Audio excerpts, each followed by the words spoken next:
ಜಿದ್ದಿಗೆ ಸ್ವಾಗತ. ಲಕ್ಷ್ಮಣ ಉಗ್ರ ಕ್ಷಣದ ಪ್ರಮುಖ ಬ್ರೇಕಿಂಗ್ ನ್ಯೂಸ್ ಬರ್ತಾ ಇದೆ. 2019 ಲೋಕಸಭಾ ಚುನಾವಣೆ ಸಂಬಂಧಪಟ್ಟಂತ ಸರ್ವೆಗಳ ಬಯಲಾಗ್ತಾ ಇದ್ದಾವೆ. ಈಗಾಗಲೇ ದೇಶದಲ್ಲಿ ದೊಡ್ಡ ಚರ್ಚೆ ಶುರುವಾಗಿದೆ. ಲೋಕಸಭಾ ಚುನಾವಣಾ ಪೂರ್ವ ಸಮೀಕ್ಷೆಗಳು ಈಗ ಹೊರಗೆ ಬರ್ತಾ ಇದೆ. ಎಬಿಪಿ ನ್ಯೂಸ್ ಸಿ ವೋಟರ್ ಸಮೀಕ್ಷೆ ಈಗ ಹೊರಬಿದ್ದಿದೆ. ಎಬಿಪಿ ನ್ಯೂಸ್ ಸಿ ವೋಟರ್ ಸಮೀಕ್ಷೆ ಪ್ರಕಾರ ಕರ್ನಾಟಕದಲ್ಲಿ ಬಿಜೆಪಿಗೆ ಹಿನ್ನಡೆ ಆಗ್ತಾ ಇದೆ. ಸೊ ಕರ್ನಾಟಕದಲ್ಲಿ ಬಿಜೆಪಿಗೆ ಹಿನ್ನಡೆ ಆಗ್ತಾ ಇದೆ. ಕರ್ನಾಟಕದ ಒಟ್ಟು 28 ಸ್ಥಾನಗಳ ಪೈಕಿ 14 ಸ್ಥಾನಗಳಲ್ಲಿ ಮಾತ್ರ ಬಿಜೆಪಿ ಗೆಲ್ತಾ ಇದೆ. ಕಳೆದ ಬಾರಿಗಿಂತ ಈ ಬಾರಿ 3 ಸೀಟು ಕೋತ ಆಗ್ತಾ ಇದೆ. ಸೊ ಕರ್ನಾಟಕದಲ್ಲಿ ಬಿಜೆಪಿಗೆ ಹಿನ್ನಡೆ ಆಗ್ತಾ ಇದೆ. BJP 14, Congress 11, JDS 3. ಸೊ ಇದು ಸಿ ವೋಟರ್ ಎಬಿಪಿ ನ್ಯೂಸ್ನ ಸಮೀಕ್ಷೆ. 2019 ಲೋಕಸಭಾ ಚುನಾವಣೆಯ ಸಮರದ ಸಮೀಕ್ಷೆ ಈಗ ಹೊರಗೆ ಬರ್ತಾ ಇದೆ. ಸೊ ಕರ್ನಾಟಕದಲ್ಲಿ ಭಾರತೀಯ ಜನತಾ ಪಕ್ಷಕ್ಕೆ ಹಿನ್ನಡೆ ಆಗ್ತದೆ. ಜೆಡಿಎಸ್ ಕಾಂಗ್ರೆಸ್ ಮೈತ್ರಿಗೆ ಲಾಭ ಆಗ್ತದೆ. ಲೋಕಸಭಾ ಚುನಾವಣಾ ಪೂರ್ವ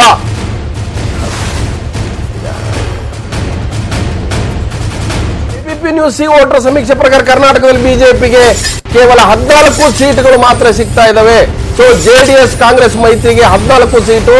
ಸೊ ಕಾಂಗ್ರೆಸ್ಗೆ 11, ಜೆಡಿಎಸ್ಗೆ 3 ಸ್ಥಾನ. ಎನ್ಡಿಎಗೆ ಸ್ಪಷ್ಟ ಬಹುಮತ ಡೌಟ್ ಅನ್ನುವಂಥದ್ದು. ಎನ್ಡಿಎಗೆ 247 ಸ್ಥಾನ ಸಿಗುವ ಸಾಧ್ಯತೆ ಇದೆ. ಇದು ಈಗ ಬರ್ತಾ ಇರತಕ್ಕಂಥ ಎಬಿಪಿ ಸಿ ವೋಟರ್ ಸಮೀಕ್ಷೆಯ ಒಂದು ಶಾಂಪಲ್. ಇವತ್ತು ನಡೆದಂತ ಸಮೀಕ್ಷೆಯ ಪ್ರಕಾರ ಲೋಕಸಭಾ ಚುನಾವಣಾ ಪೂರ್ವ ಸಮೀಕ್ಷೆಯಲ್ಲಿ ಇವತ್ತು ಎನ್ಡಿಎಗೆ ಸ್ಪಷ್ಟ ಬಹುಮತ ಸಿಗೋದು ಡೌಟ್ ಅಂತ ಬರ್ತಾ ಇದೆ.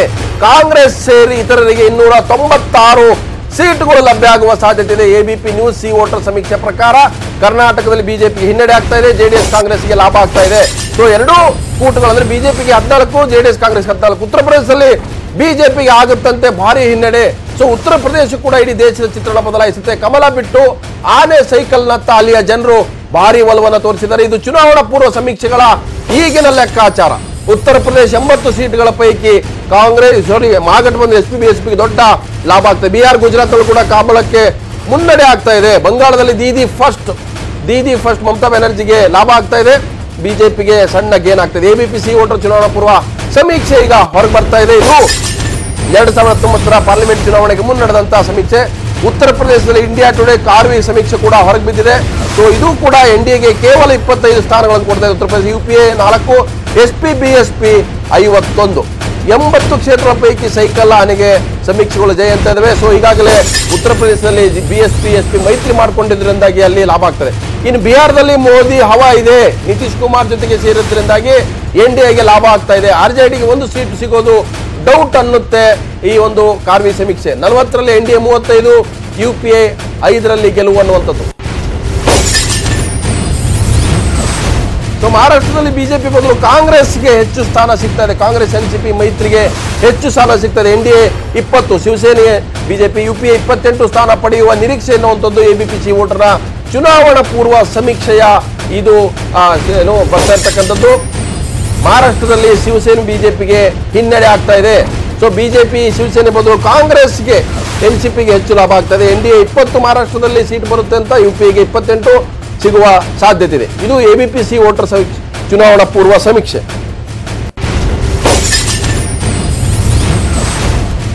ಸೊ ನಾವು ಆಗಲೇ ನೋಡ್ತಾ ಇದ್ದೀವಿ, ಉತ್ತರ ಪ್ರದೇಶದಲ್ಲೂ ಕೂಡ ಮಹಾಗಠಬಂಧನಕ್ಕೆ ದೊಡ್ಡ ಲಾಭ ಆಗ್ತದೆ. ಮಹಾರಾಷ್ಟ್ರದಲ್ಲಿ ಬಿಜೆಪಿಗೆ ಧಕ್ಕೆ ಆಗ್ತಾ ಇದೆ. ಎನ್ಡಿಎ ಕೇವಲ 20 ಸೀಟು, ಶಿವಸೇನೆ ಕೂಡ ಸೇರಿದ್ರೆ ಯುಪಿಎಗೆ 28 ಸ್ಥಾನ ಸಿಗುವ ಸಾಧ್ಯತೆ ಇದೆ.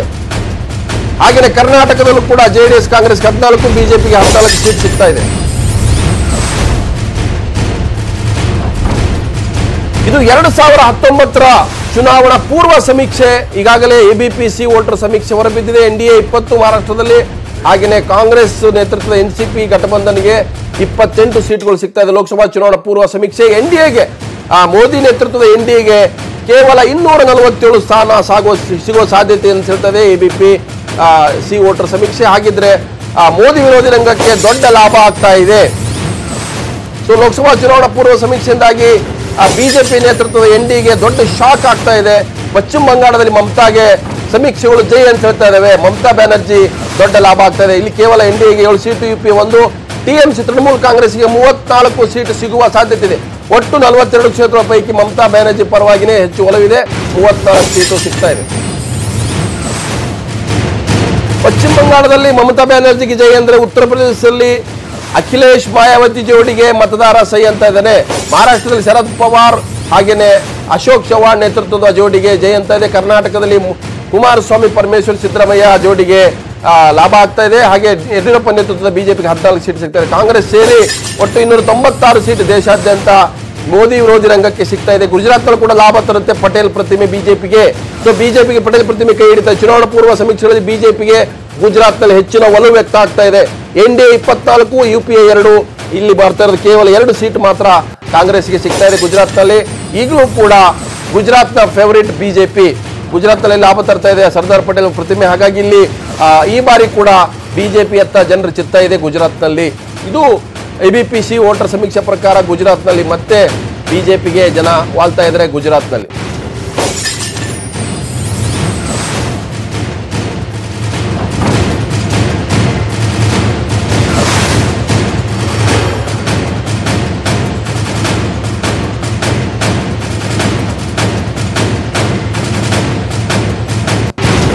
ಈಗಾಗಲೇ ABPC ವೋಟರ್ನ ಸಮೀಕ್ಷೆ ಒಂದೊಂದು ರಾಜ್ಯದ ಸಮೀಕ್ಷೆ ಹೊರಗೆ ಬರ್ತಾ ಇದೆ.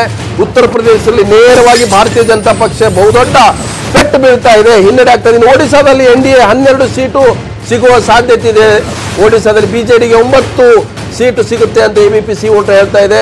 ಸೊ ಇಲ್ಲಿ NDAಗೆ ಲಾಭ ಆಗ್ತಾ ಇದೆ. ಒಡಿಶಾದಲ್ಲಿ ಒಟ್ಟು 21 ಕ್ಷೇತ್ರಗಳಲ್ಲಿ 11 ಬಿಜೆಪಿಗೆ, ಹಾಗೆ 9 BJD ನವೀನ್ ಪಟ್ನಾಯಕ್ ಪಕ್ಷಕ್ಕೆ.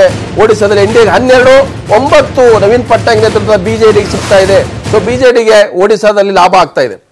ಸೊ ಇದನ್ನು ಗ್ರಾಫಿಕ್ಸ್ ನೋಡ್ಕೊಂಡ್ಬರೋದು. ಕರ್ನಾಟಕದಲ್ಲಿ 28 ಲೋಕಸಭಾ ಕ್ಷೇತ್ರಗಳ ಪೈಕಿ ಬಿಜೆಪಿಗೆ 14, ಕಾಂಗ್ರೆಸ್ 11, JDS 3. ಇದು 2019ರ ಲೋಕಸಭಾ ಚುನಾವಣಾ ಪೂರ್ವ ಸಮೀಕ್ಷೆ. ABPC ವೋಟರ್ ಪ್ರಕಾರ ಕಾಂಗ್ರೆಸ್ಗೆ 11, ಬಿಜೆಪಿಗೆ 14, JDSಗೆ 3. ಸೊ ಕಳೆದ ಬಾರಿ 2014ರ ಹೋಲಿಸಿದರೆ ಬಿಜೆಪಿಗೆ 3 ಸೀಟ್ ಕಮ್ಮಿ ಆಗ್ತಾ ಇದೆ, ಕಾಂಗ್ರೆಸ್ಗೆ 2 ಜಾಸ್ತಿ ಆಗ್ತಾ ಇದೆ, ಬಿಜೆಪಿಗೆ 1 ಜಾಸ್ತಿ ಆಗ್ತಾ ಇದೆ. ಸೊ ಹಾಗಾಗಿ JDS ಕಾಂಗ್ರೆಸ್ ಮೈತ್ರಿಯಿಂದಾಗಿ 14 ಸೀಟ್ ಸಿಗ್ತಾ ಇದೆ ಮೈತ್ರಿಗೆ, ಬಿಜೆಪಿಗೆ 14. ಸೊ ಮೈತ್ರಿ ಇಲ್ಲದೆ ಹೋದ್ರೆ ಬಿಜೆಪಿಗೆ ದೊಡ್ಡ ಲಾಭ ಆಗುವ ಸಾಧ್ಯತೆ ಇದೆ. ಹಾಗಾಗಿ JDS ಕಾಂಗ್ರೆಸ್ ಮೈತ್ರಿಯಿಂದಾಗಿ ಬಿಜೆಪಿ 3 ಸೀಟ್ಗಳನ್ನ ಕರ್ನಾಟಕದಲ್ಲಿ ಕಳ್ಕೊಳ್ತಾ ಇದೆ. ಹಾಗಿದ್ರೆ 28 ಲೋಕಸಭಾ ಕ್ಷೇತ್ರಗಳ ಪೈಕಿ ಬಿಜೆಪಿ 14 ಸೀಟು ಅಂದ್ರೆ ಹಿನ್ನಡೆ ಆಗ್ತಾ ಇದೆ, 3 ಸೀಟ್ ಕಳ್ಕೊಳ್ತಾ ಇದೆ. ಕಾಂಗ್ರೆಸ್ 11, ಕಳೆದ ಬಾರಿಗಿಂತ 2 ಸೀಟ್ ಜಾಸ್ತಿ ಸಿಗ್ತಾ ಇದೆ, ಬಿಜೆಪಿ ಜೊತೆಗೆ ಕಂಪೀಟ್ ಮಾಡ್ತಾರೆ. ಹಾಗೆ JDSಗೂ ಕೂಡ 3 ಸೀಟು ಅಂದ್ರೆ ಕಳೆದ ಬಾರಿಗಿಂತ 1 ಸೀಟ್ ಜಾಸ್ತಿ ಆಗ್ತಾ ಇದೆ. ಸೊ ಹಾಗಾಗಿ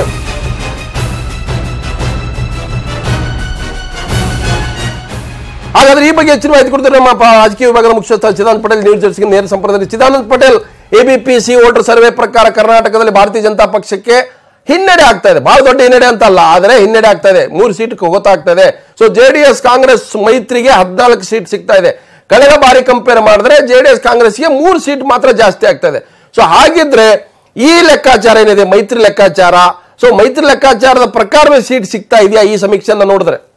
ಲಕ್ಷ್ಮಣ್ ಹುಗಾರ್, ಬಿಜೆಪಿ 20+ ಟಾರ್ಗೆಟ್ ಅನ್ನ ಹೊಂದಿತ್ತು, 20ಕ್ಕೂ ಹೆಚ್ಚು ಸೀಟ್ಗಳು ಗೆಲ್ಲಬೇಕು, ಅದಕ್ಕಾಗಿ ತನ್ನದೇ ಆದ ಸ್ಟ್ರಾಟಜಿಯನ್ನು ಮಾಡಿತ್ತು. ಮತ್ತೆ ಹಿಂದುತ್ವದ ಅಲೆಯ ಮೇಲೆ ಮತ್ತೆ ಕರ್ನಾಟಕದಲ್ಲಿ ಹೆಚ್ಚು ಸೀಟ್ ಗೆಲ್ಲಬೇಕು, ಅದಕ್ಕಾಗಿ BS ಯಡಿಯೂರಪ್ಪನವ್ರನ್ನ ಇಟ್ಕೊಂಡು ಆ ಮುಖಾಂತರ ಬೇರೆ ಬೇರೆ ಪ್ರಯತ್ನಗಳನ್ನು ಕೂಡ ಮಾಡಿತ್ತು. ಆದ್ರೆ ಇಲ್ಲಿ ಬಿಜೆಪಿಗೆ ದೊಡ್ಡ ನಿರಾಶೆ ಆಗಿದೆ. ಇದು ಬಿಜೆಪಿ ಲೆಕ್ಕಾಚಾರಕ್ಕೆ ಹೋದ್ರೆ ಇದು ಕರ್ನಾಟಕ ಮಟ್ಟದಲ್ಲಿ ಬಿಗ್ ಶಾಕ್ ಅಂತ ಹೇಳಲಾಗ್ತದೆ. ಯಾಕಂದ್ರೆ ಕಳೆದ ಬಾರಿ 17 ಸೀಟ್ಗಳನ್ನ ಪಡೆದುಕೊಂಡಿದ್ದ ಬಿಜೆಪಿ ಈ ಬಾರಿ ಅಂದ್ರೆ ಈ ಸಮೀಕ್ಷೆಯಲ್ಲಿ -3 ಅಂದ್ರೆ 3 ಸ್ಥಾನಗಳನ್ನ ಕಡಿಮೆ ಗೆಲ್ಲಿದೆ. ಆ ಮುಖಾಂತರ 14 ಸ್ಥಾನಗಳಿಗೆ ಮಾತ್ರ ತೃಪ್ತಿ ಕೊಡಬೇಕಾಗಿದೆ. ಆದ್ರೆ ಮೈತ್ರಿಯಲ್ಲಿ ಅಂತ ದೊಡ್ಡ ಎಫೆಕ್ಟ್ ಏನಿಲ್ಲ. ಯಾಕಂತಂದ್ರೆ ರಾಹುಲ್ ಗಾಂಧಿ ಅವರು ಮೈತ್ರಿ ಆಗೋದ್ರಿಂದ 18ಕ್ಕೂ ಹೆಚ್ಚು ಸ್ಥಾನಗಳನ್ನ ಗೆಲ್ತೀವಿ ಎಂಬ ಆಕಾಂಕ್ಷೆಯನ್ನು ಹೊಂದಿದ್ರು. ಆದ್ರೆ ಇಲ್ಲಿ ಅಂತ ದೊಡ್ಡ ಒಂದು ಅವರಿಗೆ ಪ್ರಯೋಜನ ಬರ್ತಿಲ್ಲ. ಒಟ್ಟಾರೆ 4 ಸೀಟ್ಗಳನ್ನ ಮಾತ್ರ ಹೆಚ್ಚುವರಿ ಸೀಟ್ಗಳನ್ನ ಪಡಿತಿರುವಂತದ್ದು. ಕಾಂಗ್ರೆಸ್ 2 ಅಂಕಿ ಗಡಿಯನ್ನು ದಾಟಿದೆ. ಯಾಕಂತ ಹೇಳಿದ್ರೆ ಕಳೆದ ಬಾರಿ ಕೇವಲ 9 ಸೀಟ್ಗಳನ್ನ ಗೆದ್ದಂತ ಕಾಂಗ್ರೆಸ್ ಈ ಬಾರಿ ಹೆಚ್ಚಿಗೆ ಮತ್ತೆ 3 ಸ್ಥಾನಗಳನ್ನು ಗೆಲ್ಲುವ ಚಾನ್ಸಸ್ ಇದೆ ಅಂತ ಹೇಳಲಾಗ್ತಿದೆ. ಆದ್ರೆ JDS 6 ರಿಂದ 8 ಸ್ಥಾನಗಳನ್ನು ಗೆಲ್ಲುವ ನಿರೀಕ್ಷೆ ಇತ್ತು. ಈ ಸಂಬಂಧಪಟ್ಟ ಹಾಗೆ ಹಾಲಿ ಸಂಸದರ ಕ್ಷೇತ್ರವನ್ನು ಕೂಡ ಮಾಜಿ ಪ್ರಧಾನಿ H. ಡಿ. ದೇವೇಗೌಡರು ಕೇಳಿಕೊಂಡಿದ್ರು. ಹಾಗಾಗಿ ಇಲ್ಲಿ JDS ಕೂಡ ದೊಡ್ಡ ನಿರಾಶೆ ಆಗಿದೆ. ಚಿದಾನಂದ ಪಟೇಲ್, JDS ಕಾಂಗ್ರೆಸ್ ಮೈತ್ರಿ ಮಾಡ್ಕೊಂಡಿದ್ದೆ 2019 ಲೋಕಸಭಾ ಚುನಾವಣೆಯಲ್ಲಿ ಬಿಜೆಪಿ ಸೋಲಿಸಬೇಕನ್ನೋದು. ಸೊ JDS ಕಾಂಗ್ರೆಸ್ ಮೈತ್ರಿ ಆದ್ರೆ ಬಿಜೆಪಿ 3 ಸೀಟ್ 4 ಸೀಟು ಗೆಲ್ಲಲ್ಲ, ಡಬಲ್ ಅಂಕಿ ದಾಟಲ್ಲ ಅನ್ನುವಂತ JDS ಕಾಂಗ್ರೆಸ್ ನಾಯಕರ ಆ ಉಮೇದಿನ ಮಾತುಗಳು ನೋಡಿದ್ರೆ ಎಲ್ಲೋ ಒಂದ್ ಕಡೆ ಬಿಜೆಪಿಗೆ ಬಹಳ ದೊಡ್ಡ ಪ್ರಮಾಣ ಸೆಟ್ ಬ್ಯಾಕ್ ಏನಿಲ್ಲ. ABP ಮತ್ತು C ವೋಟರ್ ಸಮೀಕ್ಷೆ ನೋಡಿದ್ರೆ 14 ಸೀಟು ಸಿಂಗಲ್ ಆಗಿ ಬರ್ತದೆ. JDS ಕಾಂಗ್ರೆಸ್ ಮೈತ್ರಿ ಮಾಡ್ಕೊಂಡಿದ್ರೆ 3 ಸೀಟ್ ಮಾತ್ರ ಲಾಭ ಆಗ್ತದೆ. ಕಳೆದ ಬಾರಿ 2 ಸೀಟು ಕಮ್ಮಿ ಇತ್ತು, ಕಾಂಗ್ರೆಸ್ಗೆ 9 ಸೀಟ್ ಗೆದ್ದಿತ್ತು 2014ರಲ್ಲಿ, JDS 2 ಗೆದ್ದಿತ್ತು, JDSಗೆ 1 ಪ್ಲಸ್ ಆಗ್ತಾ ಇದೆ, ಕಾಂಗ್ರೆಸ್ 2 ಪ್ಲಸ್ ಆಗ್ತದೆ. 3 ಸೀಟ್ ಗೆಲ್ಲಕ್ಕೆ ಈ ಮೈತ್ರಿಯ ಉದ್ದೇಶನ ಅಂತ ಉಗಾರ್ ಈ ಮೈತ್ರಿ ಸರ್ಕಾರ ಎಲ್ಲೊಂದ್ ಕಡೆ ಹೆಚ್ಚು ಸೀಟ್ ಗೆಲ್ಲುತ್ತೆ ಅಂದ್ರೆ ಸರ್ಕಾರದ ಸಾಧನೆಗಳನ್ನ ಸರ್ಕಾರದ ಜನಪ್ರಿಯ ಯೋಜನೆಗಳನ್ನ ಜನರು ಮನ್ನಣೆ ಮಾಡ್ತಾರೆ. ಆ ಮುಖಾಂತರ ಎರಡೂ ಪಕ್ಷಗಳು ಒಟ್ಟಾಗಿ ಹೋದ್ರೆ 18ಕ್ಕೂ ಹೆಚ್ಚು ಸ್ಥಾನಗಳನ್ನ ಗೆಲ್ಲಬಹುದು ಅನ್ನೋದು ಕೂಡ ಇವರ ಲೆಕ್ಕಾಚಾರ ಆಗಿದೆ. ಆದ್ರೆ ನೀವು ಹೇಳೋ ಪ್ರಕಾರನೇ ಹೋದ್ರೆ ಇದೊಂಥರ ಮೈತ್ರಿ ಸರ್ಕಾರಕ್ಕೆ ಸಮಾಧಾನಕರ ಬಹುಮಾನ. ಅಂದ್ರೆ ಇವರ ಏನು ನಿರೀಕ್ಷೆ ಇತ್ತು ಆ ಎಲ್ಲ ನಿರೀಕ್ಷೆ ಹುಸಿಯಾಗಿದೆ ಅಂತಲೇ ಹೇಳ್ಬೋದು. ಬಿಜೆಪಿಯಿಂದ ಹೆಚ್ಚು ಸ್ಥಾನಗಳನ್ನ ಕಿತ್ಕೊಳ್ಳಿಕ್ಕೆ ಪ್ರಯತ್ನವನ್ನ ಮಾಡಲಿಕ್ಕೆ ಈ ಮೈತ್ರಿ ಒಟ್ಟಾಗಿದ್ದಂಥದ್ದು. ಸರ್ಕಾರ ರಚನೆ ಉದ್ದೇಶ ಕೂಡ ಇದೇ ಆಗಿತ್ತು. ಆದ್ರೆ ಅವರ ಉದ್ದೇಶ ಆ ಮಟ್ಟದ ದೊಡ್ಡ ಮಟ್ಟದ ಈಡೇರಿಕೆ ಆಗಲ್ಲ ಈ ಸಮೀಕ್ಷೆಯನ್ನು ನೋಡಿದ್ರೆ ಅಂತಲೇ ಹೇಳ್ಬೋದು. ಲಕ್ಷ್ಮಣ ಉಗಾರ್. ಎಸ್ ಪಟೇಲ್ ಮಾತಾಡ್ತೀನಿ. ಹಾಗಿದ್ರೆ ನನ್ನ ಜೊತೆಗೆ ಬಿಜೆಪಿಯ ವಕ್ತಾರ ನಾಯಕರಂತ ಛಲವಾದಿ ನಾರಾಯಣ ಸ್ವಾಮಿ, ಕಾಂಗ್ರೆಸ್ ವಕ್ತಾರ ಅಂತ ಕವಿತಾ ರೆಡ್ಡಿ ಅವರಿದ್ದಾರೆ. ನಾರಾಯಣ ಸ್ವಾಮಿ ಅವರೇ, ಜೆಡಿಎಸ್ ಕಾಂಗ್ರೆಸ್ ಮೈತ್ರಿ ಆಗಿದ್ದೆ ಬಿಜೆಪಿಯನ್ನ ಕಟ್ಟಾಕ್ಬೇಕು, ದಕ್ಷಿಣವಾದ ಹೆಬ್ಬಾಗಿಲನ್ನ ಮುಚ್ಚಬೇಕು. ಸೊ ಅಷ್ಟರ ಮಟ್ಟಿಗೆ ನಾವು 14 ಸೀಟ್ ಗೆಲ್ತಾ ಇದ್ದೀವಿ. ಬಿಜೆಪಿ ಅವ್ರು 22, 23, 25 ಸೀಟ್ ಅಂತ ಹೇಳ್ತಿದ್ರೆ ಈಗಿನ ಸಮೀಕ್ಷೆ ಎಬಿಪಿ ಸಿ ವೋಟರ್ ಪ್ರಕಾರ ನಿಮಗೆ ಹಿನ್ನಡೆ ಆಗ್ತಾ ಇದೆ. ನಮಗೇನು ಹಿನ್ನಡೆ ಆಗೋದಿಲ್ಲ. ಪ್ಲಸ್ ಇದು ಈಗಾಗಲೇ 16 ಸೀಟೇ ನಾವು ಇರೋದು. ಈಗ 17 ಇದು ಬಳ್ಳಾರಿ ಈಗ ಅವ್ರ ಕೈಗೆ ಹೋಗಿದೆ. ಅಲ್ಲಿಗೆ 14ರಲ್ಲಿ 17 ಗೆದ್ದಿದ್ರಿ ಆವತ್ತಿನ ಲೆಕ್ಕಾಚಾರ. ಈಗಾಗಲೇ ನಾವು 16ಕ್ಕೆ ಬಂದಿದೀವಿ. ಬೈ ಎಲೆಕ್ಷನ್ ಅಲ್ಲಿ ಒಂದು ಹೋಗಿದೆ, ಅವ್ರ ಕಡೆನೇ ಇದೆ, ಅವರ ಅಕೌಂಟೇ ಈಗ. ಹಂಗಿದ್ದ ಮೇಲೆ ಸಿ ವೋಟರ್ ಹೇಳಿರೋದು 2 ಲೆಸ್. ಅಲ್ಲಿಗೆ ನಮ್ಮ 2 ಲೆಸ್ ಅಲ್ಲ, ಅದರದೇ ನೋಡಿ. ಇರಲಿಲ್ಲ, ಜನರಲ್ದೇ ನೋಡೋಣ. ಈಗ ಅಂದಮೇಲೆ ಈಗಾಗಲೇ 3 ಮೈನಸ್ ನೀವು ಹೇಳ್ತಾ ಇರೋದು, ಅವ್ರು ಹೇಳಿರು ನೀವಲ್ಲ. ಹೌದು, 3 ಮೈನಸ್ ಅಂದಮೇಲೆ ಇವ್ರು ಏನು 2-3 ಪಾರ್ಟಿಗಳೆಲ್ಲ ಸೇರ್ಕೊಂಡು ಮಾಡಿ ಏನ್ ಮಾಡ್ದಂಗಾಯ್ತು ಅದನ್ನ ನಾನು ಹೇಳ್ತೇನೆ. ನಾನು ಹೇಳ್ತೇನೆ ಅಲ್ಲಿ ನಡೆಯೋದೇ ಬೇರೆ ಇದೆ. ಯಾಕೆ ಅಂತಂದ್ರೆ ಇದು ಸರ್ವೆ ಏನಾಗುತ್ತೆ, ಕೆಲವು ಇಂಪಾರ್ಟೆಂಟ್ ಜನರನ್ನ ಎಲ್ಲೋ ಕೇಳ್ಕೊಂಡು ಬಂದ ನಿಮ್ ಪ್ರಕಾರ ನಾವು 20ಕ್ಕಿಂತ ಕಡಿಮೆ ಈ ಸಾರಿ ನಮ್ಮದು ಇಲ್ಲ. ಸೊ ಈ ಕವಿತಾ ರೆಡ್ಡಿ ಅವರೇ, ಈ 14 ನಿಮಗೆ ಸ್ಯಾಟಿಸ್ಫೈ ಆಗಿದೆಯಾ? ನೀವು ಮೈತ್ರಿ ಮಾಡ್ಕೊಂಡಿದ್ರು, ಇಷ್ಟೆಲ್ಲ ಹೊಡೆದಾಡಿದ್ರು, ಇಷ್ಟೆಲ್ಲ ಮಾಡಿದ್ರು ಕೂಡ ನಮ್ಮ ಉದ್ದೇಶ ಇರೋದು ಲೋಕಸಭೆ ಚುನಾವಣೆ ಕಣ್ರಿ. ನೀವೇನಾದ್ರೂ ಮಾತಾಡ್ಕೊಳ್ಳಿ, ಯಾರು ಅಪೋಸಿಷನ್ ಏನೇ ಮಾತಾಡ್ಲಿ, ನಮ್ಮ ಜಗಳ ಇಲ್ಲ, ಏನಿಲ್ಲ, ಮತ್ತೊಂದಿಲ್ಲ, ರೆಸಾರ್ಟ್ ಎಲ್ಲವೂ ಕೂಡ ಸುಳ್ಳು. ನಾವು ಗೆಲ್ತಾ ಇರೋದು 2019ಕ್ಕೆ ಮೈತ್ರಿ ಮಾಡ್ಕೊಂಡಿದ್ವಿ. ಹಾಗಿದ್ರೆ 28ರಲ್ಲಿ 14 ಸೀಟ್, 3 ಸೀಟು ಗೆಲ್ಲಕ್ಕೆ. ಹುಗಾರ್ ಅವರೇ, ನೀವು ಡೇಟಾ ತಗೊಂಡು ಮಾತಾಡಿದ್ರೆ ಇದರ ಒಂದು ಚಿತ್ರಣನೇ ಬೇರೆ ಇರುತ್ತೆ. ಹೋದ್ಸಲಿ ಎಲೆಕ್ಷನ್ ನಲ್ಲಿ ನಮಗೆ ಪ್ಲಸ್ 3.15% ವೋಟ್ ಜಾಸ್ತಿ ಇತ್ತು, ಸೀಟ್ ಕಮ್ಮಿ ಆಗಿತ್ತು. ಸೀಟ್ ಕಮ್ಮಿ ಆಯ್ತು, ವೋಟಿಂಗ್ ಜಾಸ್ತಿ ಆಗಿತ್ತು. ಬಟ್ ನಾವು ವೋಟ್ ತಿಂದಿದ್ದು ಜಾಸ್ತಿ ಜೆಡಿಎಸ್ ಅವ್ರದ್ದು, ವಿಚ್ ಇಸ್ ಅಬೌಟ್ 2.57. ಆಯ್ತಾ, ಮೈನಸ್ ಆಗಿದ್ದು ಬಿಜೆಪಿ ಅವರಿಗೆ 1.37. ಸೊ ಈ ಒಂದು ವೋಟಿಂಗ್ ಬ್ಯಾಲೆನ್ಸ್ ನೋಡಿದ್ರೆ ಖಂಡಿತ ಇಲ್ಲ. We are expecting about 22. ಯಾಕಂತ ಹೇಳ್ತೀನಿ, ಯಾಕಂದ್ರೆ ಈಗ ನೀವು ಜೆಡಿಎಸ್ ಮತ್ತೆ ಕಾಂಗ್ರೆಸ್ನ ಮೈತ್ರಿ ಸರ್ಕಾರ ಇದೆ, ಮತ್ತೆ ನಾವು ಜೊತೆಯಲ್ಲೇನೆ ಲೋಕಸಭಾ ಎಲೆಕ್ಷನ್ ಹೋಗ್ಬೇಕಾದ್ರೆ ನಮ್ಮ ವೋಟ್ ಶೇರು ಇನ್ಕ್ರೀಸ್ ಆಗತ್ತೆ. ಮತ್ತೆ ಎರಡನೇದು ಮೋಸ್ಟ್ ಇಂಪಾರ್ಟೆಂಟ್, ಅವಾಗಿನ ಒಂದು ಪರಿಸ್ಥಿತಿ ಇವತ್ತಿಲ್ಲ. ಅಂದ್ರೆ ಅವಾಗಿನ ಒಂದು ಮೋದಿ ವೇವ್ ಇತ್ತು. 2014 ಒಂದು ಪರಿಸ್ಥಿತಿನೇ ಬೇರೆ, ಇವತ್ತಿನ ಪರಿಸ್ಥಿತಿನೇ ಬೇರೆ. ಹೌದು, ಖಂಡಿತ ಡೌನ್ ಆಗಿದೆ. ಮತ್ತೆ ಕೆಲವು ಕ್ಷೇತ್ರಗಳೇ, ಫಾರ್ ಎಕ್ಸಾಂಪಲ್ ಬೆಂಗಳೂರು ಸೌತ್ ಇರ್ಬೋದು, ಬೆಂಗಳೂರು ನಾರ್ತ್ ಇರ್ಬೋದು, ಅದು ಆಕ್ಚುಲಿ ನಾವು ಗೆಲ್ಲಬೇಕಾದಂತ ಒಂದು ಪರಿಸ್ಥಿತಿ ಇತ್ತು ಆ ಟೈಮ್ ನಲ್ಲಿ. ಬಟ್ ಆ ಮೋದಿ ವೇವ್ ಇಂದ ಸ್ವಲ್ಪ ನಮ್ಗೆ ಹಿನ್ನಡೆ ಆಯ್ತು. ಇವಾಗ ಮೈಸೂರು ಕ್ಷೇತ್ರನೂ ಅಷ್ಟೇ. ಹಾಗಾಗಿ ನಮ್ಗೆ ಅಡಿಷನ್ ಹಾಕೊಂಡು ಹೋಗುತ್ತೆ ಹೊರತು ಡಿಲಿಷನ್ ಆಗೋದಿಲ್ಲ. ಆಡ್ ಆಗುತ್ತೆ ಅಂಡ್ ಇದು ವೆರಿ ಅರ್ಲಿ. ಇದರಲ್ಲೇ ನಿಮ್ಗೆ ಇಂಡಿಕೇಶನ್ ಬರುತ್ತೆ. ಸೊ ಇದರಲ್ಲಿ ನಮ್ಮ ಒಂದು ಮೈತ್ರಿಕೂಟದ ಯಾವ್ದಾವ್ದು ನಾವು ಕ್ಯಾಂಡಿಡೇಟ್ಸ್ ಹೆಂಗಾಗ್ತೀವಿ, ಯಾವ್ದಾವ್ದು ಶೇರಿಂಗ್ ಮಾಡ್ಕೊಂತೀವಿ, ನಾರ್ತ್ ಕರ್ನಾಟಕದಲ್ಲಿ ನಮ್ಮ ಸ್ಟ್ರಾಟಜಿ ಏನು, ಆ ಸ್ಟ್ರಾಟಜಿ ಮೇಲೆ ಇನ್ನ ನಮ್ಗೆ ಪಾಸಿಟಿವಿಟಿ ಬರುತ್ತೆ. ಆದಷ್ಟು ನಾವು ಪಾಸಿಟಿವಿಟಿ ಇಂದಾನೆ ಹೋಗ್ತಾ ಇದೀವಿ ಹೊರತು ಇದ್ರಲ್ಲಿ ನೆಗೆಟಿವಿಟಿ ನಮ್ಗೇನಿಲ್ಲ. ನಾರಾಯಣಸ್ವಾಮಿ, ಈಗ ಜೆಡಿಎಸ್ ಕಾಂಗ್ರೆಸ್ ಹೋಗೋದ್ರಿಂದ ಇನ್ನು ಜನ ಇವ್ರನ್ನ ವಿರುದ್ಧ ಹೋಗ್ತಾರೆ.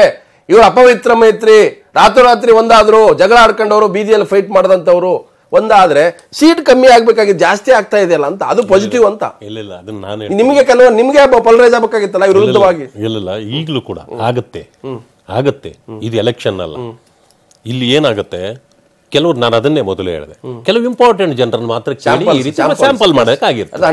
ಇಲ್ಲಿ ಏನಾಗಿರುತ್ತೆ, ಜನತಾ ದಳ ಆಗಿರ್ಲಿ, ಯಾವರೇ ಆಗಿರ್ಲಿ, ಬೇರೆ ಪಕ್ಷಗಳು, it is a anti Congress ಗ್ರೂಪ್ಗಳೇ ಅವು. ಸಾಂದರ್ಭಿಕವಾಗಿ ಒಂದು ವ್ಯವಸ್ಥೆ ಮಾಡಬೇಕು. ಬಟ್ ಆಡ್ ಆಗ್ತದಲ್ಲ ಅವರಿಗೆ, ಕೇಳಿ ಆಡ್ ಆಗತ್ತೆ ಅಂತ ಹೆಂಗ್ ಹೇಳ್ತೀರಿ ನೀವು?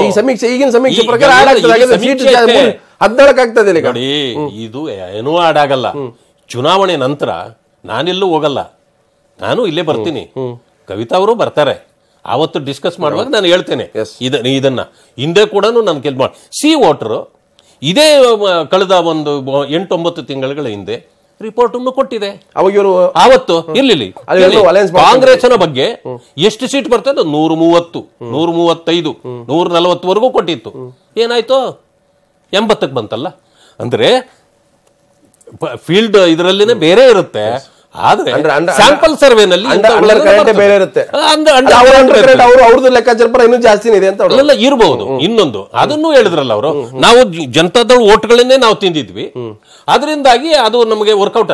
ಬಟ್ ಎರಡೂ ಅದೇ ನಿಮ್ಮ ಖಾತೆಯಲ್ಲೇ ಇದೆಯಲ್ಲ ಈಗ, ಅದರಿಂದ ಬಹಳ ವ್ಯತ್ಯಾಸ ಏನೂ ಆಗೋದಿಲ್ಲ, ತೊಂದರೆ ಏನಿಲ್ಲ. ನೀವು ಮೈತ್ರಿ ಮಾಡ್ಕೊಂಡಿದ್ರಂದಾಗಿ ನಿಮ್ಗೆ ಏನು ಧಕ್ಕೆ ಆಗ್ತಿಲ್ಲ. ಬಿಜೆಪಿ ಸೀಟ್ಗಳಿಗೆ ವ್ಯತ್ಯಾಸ ಆಗಲ್ಲ. ಇವರ ಮೈತ್ರಿ ಬಿಜೆಪಿಗೆ ಲಾಭನೇ ಅಷ್ಟು. ಬಟ್ ಈಗಿನ ಒಂದು ಈ ಸಮೀಕ್ಷೆ ತಗೊಂಡ್ಕೊಂಡ್ರೆ ಅವ್ರಿಗೆ ಲಾಭ ಆಗ್ತದಲ್ಲ, ಅಂದ್ಕೊಳ್ಬಹುದು, ಅವ್ರು ಅಂದ್ಕೋಬಹುದು, ತೃಪ್ತಿ ಪಡ್ಕೊಳ್ಬಹುದು. ಸೊ ಮೈತ್ರಿಯಿಂದ ನಿಮ್ಗೆ ಏನು ಲಾಭ ಆಗಲ್ಲ, ಆಶೆ ಆಗುತ್ತೆ, ನಮಗೆ ಪ್ಲಸ್ ಆಗುತ್ತೆ. ಸಮೀಕ್ಷೆ ಯಾವಾಗ ಬಿಜೆಪಿ ಅವರಿಗೆ ನೆಗೆಟಿವ್ ಇರುತ್ತೆ ಅವ್ರು ಖಂಡಿತ ಇದನ್ನ ಹೇಳೇ ಹೇಳ್ತಾರೆ.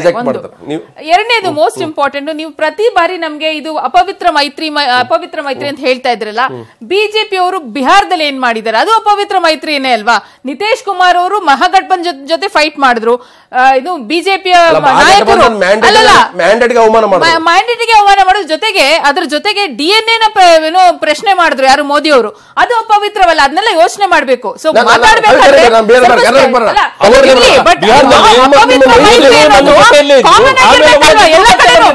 ನಾವು ಮಾಡಿದೀವಿ ಅಂದ್ರೆ ಅವ್ರು ಮಾಡಿರ್ಬಾರ್ದು, ಅವಾಗಲೇ ಅವ್ರಿಗೆ ಹೇಳೋದಕ್ಕೆ ನೈತಿಕ ಹಕ್ಕಿರೋದು. ಇವತ್ತು ಅವ್ರಿಗೆ ಹಕ್ಕಿಲ್ಲ.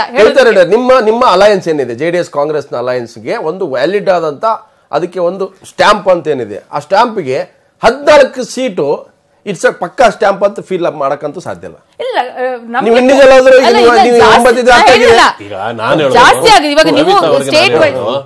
ಅವರು ಇದನ್ನ ಒಪ್ಪುತ್ತಾರ ಅಥವಾ ಇದನ್ನು ಒಪ್ಪಲ್ವಾ ಅಷ್ಟೇ ನಾನು ಕೇಳೋದು.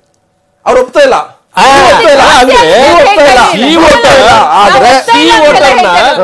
ಏನ್ ಹೇಳ್ತಾರೆ ಕರ್ನಾಟಕದಲ್ಲಿ ಕಾಂಗ್ರೆಸ್ ವೋಟರ್ ರಿಪೋರ್ಟ್ ಅಂತ ಹೇಳೋರು, ಅದು ಆವಾಗ ಅವರು ಒಪ್ತಾ ಇದ್ರು. ಯಾಕಂತಂದ್ರೆ ನಾರಾಯಣ ಸ್ವಾಮಿಗಳೇ ಆಯ್ತು, ಅವರು ಒಪ್ತಾ ಇಲ್ಲ, ನೀವು ಒಪ್ತಾ ಇಲ್ಲ.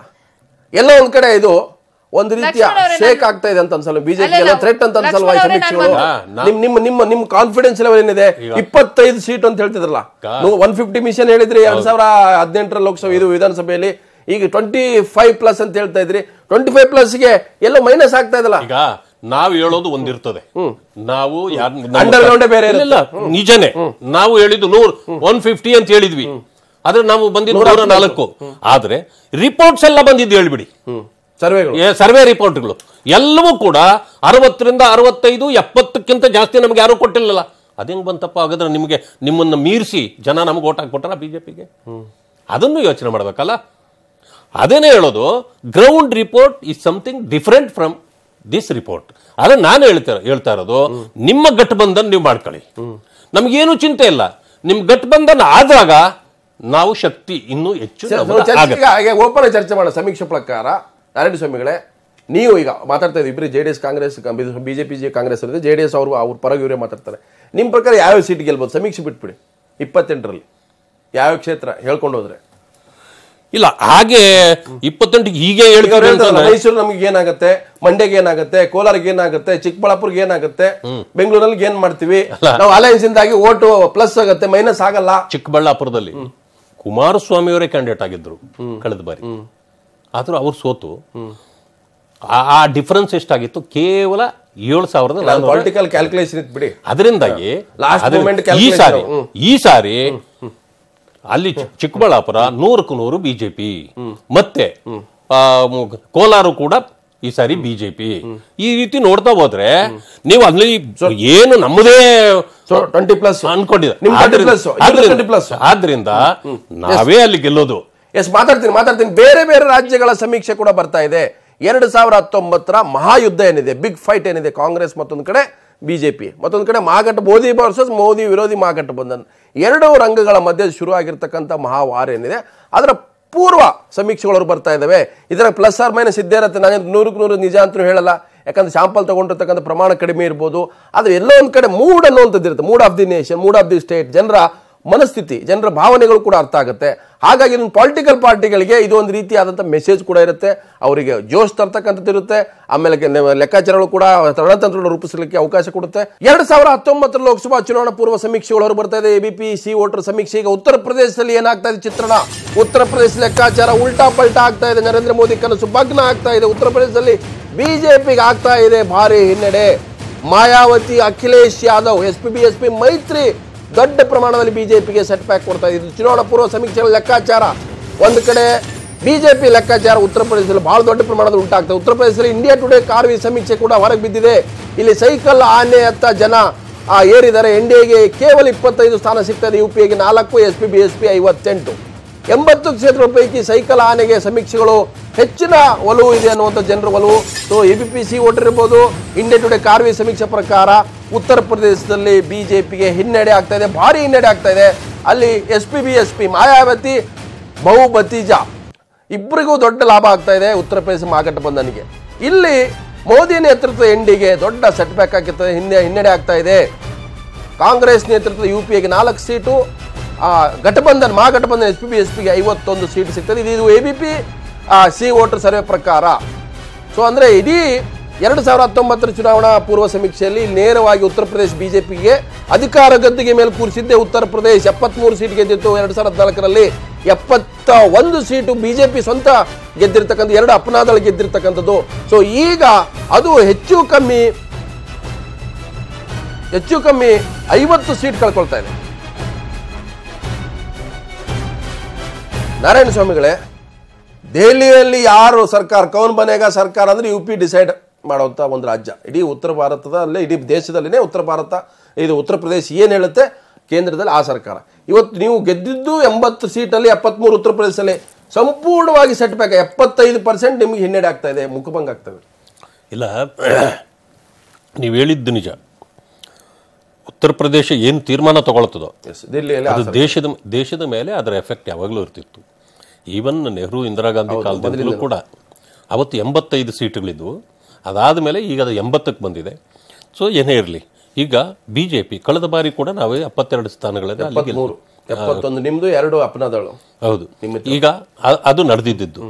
ಸೊ ಅದನ್ನ ಒಂದು ರೀತಿಯಲ್ಲಿ ಒಪ್ಪಬಹುದು. ಅಂದ್ರೆ ಏನು ಅಲ್ಲಿ ತೀರ್ಮಾನ ಆಗುತ್ತೋ ಅದು ಈ ಕಡೆ ಅದರ ಎಫೆಕ್ಟ್ ಇರುತ್ತೆ ಅಂತ. ಆದ್ರೆ ನಾನು ಹೇಳೋದು, ಯಾವತ್ತೂ ಕೂಡ ಮಾಯಾವತಿಯವರು ಆ ವೋಟರ್ಸ್ ಆಗಲಿ, ಅವರ ಹಿಂಬಾಲಕರಾಗಲಿ, ಮತ್ತೆ ಯಾದವ್, ನಮ್ಮ ಅಖಿಲೇಶ್ ಯಾದವ್ ಅವರು ಅಥವಾ ಮುಲಾಯಂ ಸಿಂಗ್ ಯಾದವ್, ಅವ್ರು ಯಾವತ್ತೂ ಜೊತೆಗೆ ಹೋಗುವಂತ ಒಂದು ಇದು ಇಲ್ವೇ ಆಯ್ತಲ್ಲ. ಫುಲ್ಪುರಲ್ಲಿ ಆಯ್ತು, ಕೈರಾನದಲ್ಲಿ ಆಯ್ತು, 1-2 ಕಡೆ ಆಗ್ಬೋದು, 1-2 ಕಡೆ ಅದರ ಎಫೆಕ್ಟ್ ಇರ್ತದೆ.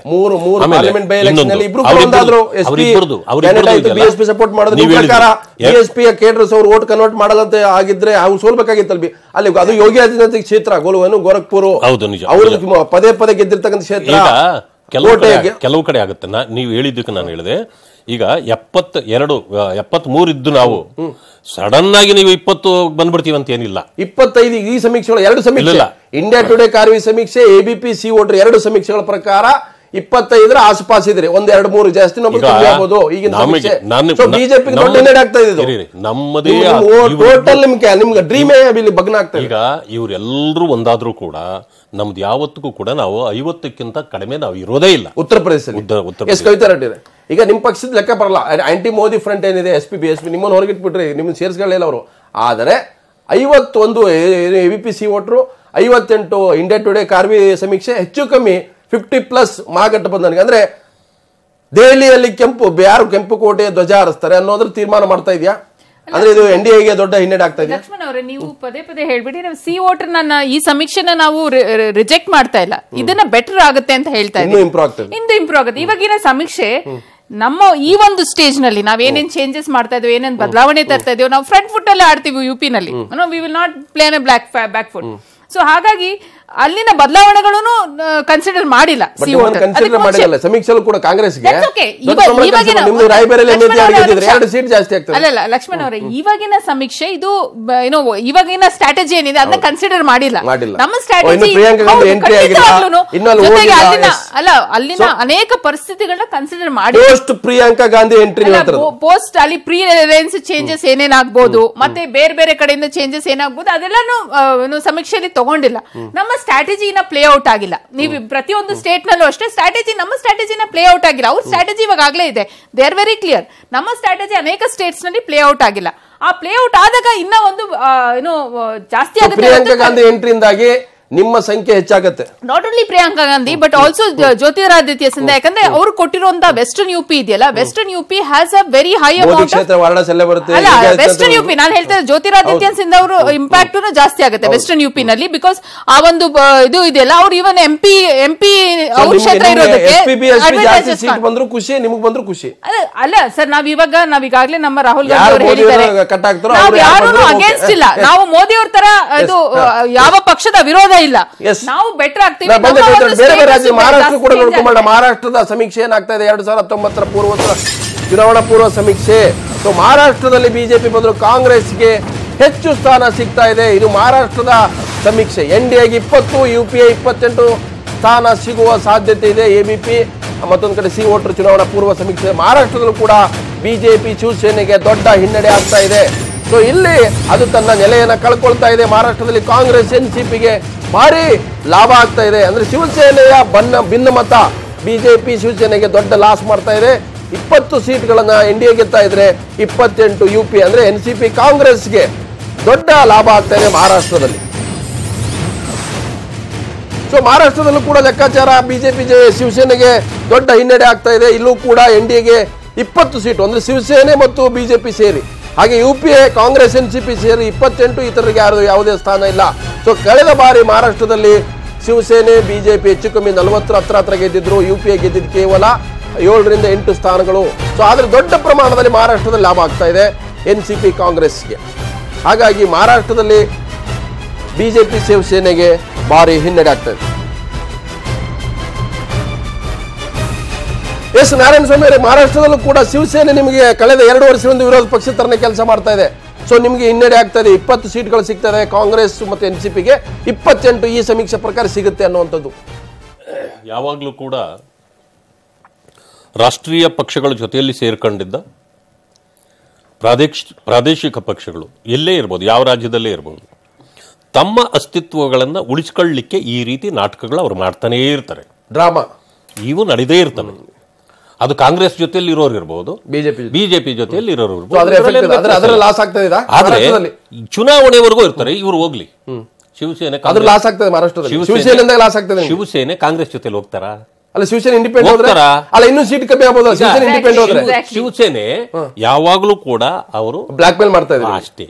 ಅವರು ತಿರುಗಿ ನಮ್ಮ ಜೊತೆಲೇ ಇರ್ತಾರೆ, ಎಲ್ಲೂ ಹೋಗೋದಿಲ್ಲ. ಅಂದ್ರೆ ಶಿವಸೇನೆ ಏನ್ ಡಿಸೈಡ್ ಮಾಡುತ್ತೆ ಮಹಾರಾಷ್ಟ್ರದಲ್ಲಿ, ದಿಲ್ಲಿಯಲ್ಲಿ ಯಾರು ಪ್ರೈಮ್ ಮಿನಿಸ್ಟರ್ ಅಂತ ತೀರ್ಮಾನ ಮಾಡುತ್ತೆ. ಅವ್ರಿಗೆ ಅಲ್ಲಿ ಇರತಕ್ಕಂಥದ್ದು ಬಿಜೆಪಿಯ ಫಡ್ನವೀಸ್ ವಿರುದ್ಧ ಇಲ್ಲ. ಅಲ್ಲಿ ಏನಾಗಿದೆ, ಲೋಕಲ್ ಅಲ್ಲಿ ಅವ್ರಿಗೂ ಸ್ವಲ್ಪ ವ್ಯತ್ಯಾಸಗಳಿರೋದನ್ನ ಅವರು ಈ ರೀತಿ ಉಪಯೋಗಿಸ್ಕೊಳ್ತಿದ್ದಾರೆ. ಆದ್ರೆ ಏನು ತೊಂದರೆ ಆಗಲ್ಲ ನಮಗೆ. ಇದ್ರು ಅಷ್ಟೇ ಇಲ್ಲ, 30ಕ್ಕಿಂತ ಹೆಚ್ಚು ಸ್ಥಾನಗಳು ನಾವು ಗೆದ್ದೇ. ಶಿವಸೇನೆ ಒಂದ್ ವೇಳೆ ಬಿಜೆಪಿಯಿಂದ ಹೊರಗೆ ಬಂದ್ರೆ ನಿಮ್ ಸಂಖ್ಯೆ ಜಾಸ್ತಿ ಆಗತ್ತಾ? ಖಂಡಿತ ಜಾಸ್ತಿ ಆಗುತ್ತೆ. ಜೊತೆಗೆ ಈಗ ಈ ಒಂದು ಸಮೀಕ್ಷೆಯಲ್ಲಿ ಏನೇನ್ ನಡೆದಿದೆ ಲಾಸ್ಟ್ 1 ವೀಕ್ ಇಂದ ಏನ್ ನಡೆದಿದೆ ಶಿವಸೇನೆಯಲ್ಲಿ ಅದನ್ನ ಕನ್ಸಿಡರ್ ಮಾಡಿಲ್ಲ. ಶಿವಸೇನೆನ ಇವರು ಏನೋ ಒಂದು ನಾಮಕಾವಸ್ಥೆ ತಗೊಂಡ್ಬಿಟ್ಟಿದ್ದಾರೆ, taken for granted actually. So ಆ ಒಂದು ಪರಿಸ್ಥಿತಿ ಇವತ್ತು ಶಿವಸೇನೆಯಲ್ಲಿ, ಯಾಕಂದ್ರೆ ಅವ್ರಿಗೂ ಒಂದು ಐಡೆಂಟಿಟಿ ಕ್ರೈಸಿಸ್ ಇದೆ. ಮತ್ತೆ ಅವರ ಐಡೆಂಟಿಟಿನೂ ಅವ್ರನ್ನ ಏನೋ ಬೇರೆ ರೀಜನಲ್ ಪಾರ್ಟೀಸ್ ಆತರ ಯಾವ್ದು ಉಳಿಸ್ಕೊಬೇಕಾಗುತ್ತೆ. ಬಿಜೆಪಿ ಅವರನ್ನು ನುಂಗ್ ಹಾಕಿದ್ದಾರೆ, ಅದು ಕ್ಲಿಯರ್ ಆಗಿ ಕಾಣ್ತಾ ಇದೆ. ಇದು ನೀವು ಮಹಾರಾಷ್ಟ್ರಕ್ಕೆ ಹೋದಾಗ ಅದ ಕಡಾಖಂಡಿತವಾಗಿ ಎಲ್ಲರೂ ಹೇಳ್ತಾರದು ಈ ತರ ನಡೆದಿದೆ ಅಂತ ಹೇಳ್ಬಿಟ್ಟು. ಒಂದು. ಎರಡನೇದು ಮೋಸ್ಟ್ ಇಂಪಾರ್ಟೆಂಟ್ ಅಂದ್ರೆ ಇವಾಗ ಶಿವಸೇನೆ ಅವರ ಒಂದು ಯಾವ್ದಾವ್ದು ಬಲ ಇದೆಯೋ ಅಂತ ಒಂದು ಕ್ಷೇತ್ರಗಳನ್ನ ಅವರು ಉಳಿಸ್ಕೊಂತಾರೆ. It's not necessary. ಹೊಗಳ್ತಾರದು ಬಿಜೆಪಿ ಬ್ಲಾಕ್ ಮೇಲ್ ಮಾಡಕ್ಕೆ. ಪ್ರಿಯಾಂಕಾ ಗಾಂಧಿ ಪಾಲಿಟಿಕ್ಸ್ ಬಂದಿದ್ದು ಮಾರಾಟ ಮಾಡ್ತಾರೆ, ಬಿಜೆಪಿಗೆ ಬ್ಲಾಕ್ ಮೇಲ್ ಮಾಡಕ್ಕೆ, ನಿಮ್ಮನ್ನು ಹೊಗಳುತ್ತೆ ಅಲ್ಲಿ ಸ್ಕೋರ್ ಮಾಡಕ್ಕೆ ನೋಡ್ತಾರೆ. ಇದೆಲ್ಲ ಬ್ಲಾಕ್ ಮೇಲ್ ಎಲ್ಲ ಬಿಡ್ಬಿಡಿ, ಇದು ರಾಜಕಾರಣದಲ್ಲಿ ಇದು this is not something which we should talk about. ಒಂದು ಎರಡನೇ, ನಾವ್ ಹೇಳ್ತಾ ಇಲ್ಲ ಶಿವಸೇನೆ ಅವ್ರು ನಮ್ ಜೊತೆ ಬರ್ತಾರೆ ಅಂತ ಹೇಳ್ಬಿಟ್ಟು, ಅವರ ಒಂದು ಅಸ್ತಿತ್ವನ ಅವ್ರು ಉಳಿಸ್ಕೊಂತಾರೆ, ಅದರಿಂದ ನಮಗೂ ಖಂಡಿತ ಬೆನಿಫಿಟ್ ಆಗುತ್ತೆ. ಜೊತೆಗೆ ಬರೀ ಶಿವಸೇನೆನಲ್ಲ, ಅಲ್ಲಿನ ಒಂದು ಇವನ್ನ ರಾಜಕೀಯ ಪರಿಸ್ಥಿತಿ ನೋಡಿದ್ರೆ, ಅಲ್ಲಿನ ಒಂದು ಅಡ್ಮಿನಿಸ್ಟ್ರೇಷನ್ ನೋಡಿದ್ರೆ ಇವಾಗಲೇ ಎಫೆಕ್ಟ್ ಕಡಿಮೆ ಆಗಿದೆ. ಲೋಕಲ್ ಬಾಡಿ ಎಲೆಕ್ಷನ್ಸ್ ತಗೊಳ್ಳಿ ನೀವು, ಮಿಕ್ಕಿದಲ್ಲಿ ಜಾಸ್ತಿ ಸೀಟ್ ಗೆದ್ದಿದೆ, ಶಿವಸೇನೆಗೆ ಅದೇ ಟೆನ್ಷನ್ ಆಗಿರೋದು. ಸ್ಥಳೀಯ ಪಟ್ಟಣ ಪಂಚಾಯತಿ ಪುರಸಭೆಗಳು ಜಿಲ್ಲಾ ಶಿವಸೇನೆ ಥ್ರೆಟ್ ಆಗಿರೋದು, ಕಾಂಗ್ರೆಸ್ ಎನ್ಸಿಪಿಗೂ ಥ್ರೆಟ್ ಆಗಿದೆ. ಲಕ್ಷ್ಮಣ್ ಅವರೇ, ಪುರಸಭೆಗಳಲ್ಲಿ ಅರ್ಬನ್ ಏರಿಯಾಸ್ ನಲ್ಲಿ ಅವ್ರಿಗೆ ಅಡ್ವಾಂಟೇಜ್ ಆಗಿದೆ, ಡಿಸ್ಅಡ್ವಾಂಟೇಜ್ ಆಗಿರೋದು rural areas, which is our vote bank also ಅಲ್ಲ. ರೂರಲ್ ಅದಕ್ಕೆ ಹೇಳ್ತಾ ಇರೋದು, ನಮ್ಮ ಒಂದು ಕ್ಷೇತ್ರ, ನಮ್ಮ ಒಂದು ಇದು ಅಸ್ತಿತ್ವ ಅಂದ್ರೆ ಇನ್ನ ಬೆಳೆಯುತ್ತೆ. ಯಾಕಂದ್ರೆ ಫಾರ್ ಎಕ್ಸಾಂಪಲ್ ಇವಾಗ ನೀವು ಮಹಾರಾಷ್ಟ್ರದ ಈಗಿನ ಸಮೀಕ್ಷೆ ನಾವು ತೆಗೆದುಕೊಂಡ್ರೆ ಶಿವಸೇನೆ ಏನ್ ಡಿಸೈಡ್ ಮಾಡುತ್ತೆ, whether it is independent or with BJP. 2019 Lok Sabha ಚುನಾವಣಾ ಪೂರ್ವ ಸಮೀಕ್ಷೆ ಬರ್ತಾ ಇದೆ. ಗುಜರಾತ್ ನಲ್ಲಿ ಏನಾಗ್ತಾ ಇದೆ, ಗುಜರಾತ್ನ ಎಬಿಪಿ ವೋಟರ್ ಸಮೀಕ್ಷೆ ಪ್ರಕಾರ ಭಾರತೀಯ ಜನತಾ ಪಕ್ಷ ಈಗಲೂ ಕೂಡ ಭದ್ರಕೋಟೆ ಅನ್ನುವಂಥದ್ದು ಮತ್ತೊಮ್ಮೆ ಸಾಬೀತಾಗಿದೆ. ಗುಜರಾತ್ ನಲ್ಲೂ ಕೂಡ ಲಾಭ ತರ್ತಾ ಇದೆ. ಸರ್ದಾರ್ ವಲ್ಲಭಾಯ್ ಪಟೇಲ್ ಪ್ರತಿಮೆಯ ವಿಚಾರ, ಚುನಾವಣಾ ಪೂರ್ವ ಸಮೀಕ್ಷೆಗಳಲ್ಲಿ ಗುಜರಾತ್ ನಲ್ಲಿ ಬಿಜೆಪಿಗೆ ಮತದಾರ ಸೈ ಅಂತ ಇದ್ದಾನೆ. ಎನ್ಡಿಎಗೆ ಇಲ್ಲಿ 24 ಸೀಟ್ಗಳು ಸಿಗ್ತಾ ಇದಾವೆ, ಯುಪಿಎಗೆ ಕೇವಲ 2 ಅಂತ ಹೇಳಿ ಸಮೀಕ್ಷೆ ಹೇಳ್ತಾ ಇದೆ. ಸೊ ಗುಜರಾತ್ ನಲ್ಲಿ ಈಗಲೂ ಕೂಡ ಮೋದಿ ಹವಾ ಹಾಗೆ ಇದೆ. ಗುಜರಾತ್ ನಲ್ಲಿ ಲಾಭ ತರ್ತಾ ಇದೆ ಪಟೇಲ್ ಪ್ರತಿಮೆ. ಗುಜರಾತ್ ನಲ್ಲಿ ಬಿಜೆಪಿಗೆ ಈ ಬಾರಿ ಕೂಡ 24 ಸ್ಥಾನಗಳು ಸಿಗ್ತಾ ಇದಾವೆ ಎಬಿಪಿ ವೋಟರ್ ಸರ್ವೆಯಲ್ಲಿ. ಸೊ 2 ಸ್ಥಾನಗಳು ಮಾತ್ರ ಯುಪಿಎಗೆ ಸಿಗ್ತದೆ. ಹಾಗಾಗಿ ಗುಜರಾತ್ ನಲ್ಲೂ ಮತ್ತೊಂದು ಸುತ್ತಿನಲ್ಲೂ ಕೂಡ ಬಿಜೆಪಿಗೆ ಹೆಚ್ಚಿನ ಒಲವು ವ್ಯಕ್ತ ಆಗ್ತಾ ಇದೆ. ಇದು ಚುನಾವಣಾ ಪೂರ್ವ ಸಮೀಕ್ಷೆಗಳಲ್ಲಿ ಗುಜರಾತ್ ನಲ್ಲಿ ಬಿಜೆಪಿಗೆ ಅಲ್ಲಿಯ ಮತದಾರ ಜಯ ಎಂದಿದ್ದಾನೆ. ಈ ಸಮೀಕ್ಷೆಯಲ್ಲಿ ಬಂದಂತಹ ಸ್ಯಾಂಪಲ್ಗಳ ಪ್ರಕಾರ ಎನ್ಡಿಎಗೆ ಮೋದಿ ನೇತೃತ್ವದಲ್ಲಿ 24 ಸೀಟ್, ಯುಪಿಎಗೆ 2 ಸ್ಥಾನಗಳು ಮಾತ್ರ ಸಿಗ್ತಾ ಇದ್ದಾವೆ ಈ ಸಮೀಕ್ಷೆಯಲ್ಲಿ.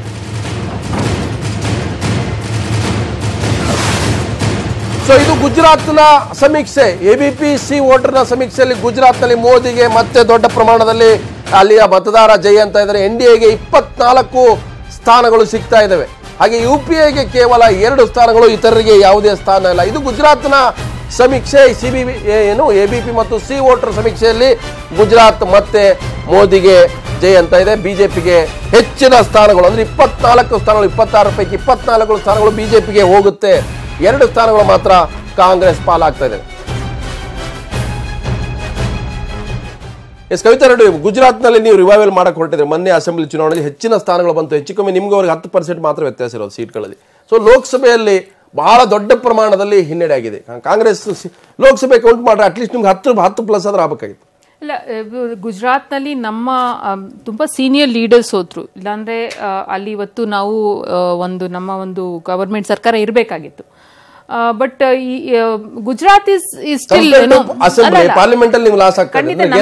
ನಮ್ಗೆ ವೋಟ್ಸ್ ಇದು ಏನೋ ಸೀಟ್ಸ್ ಅಲ್ಲಿ ಇಂಪ್ರೂವ್ಮೆಂಟ್ ಖಂಡಿತ ಆಗುತ್ತೆ.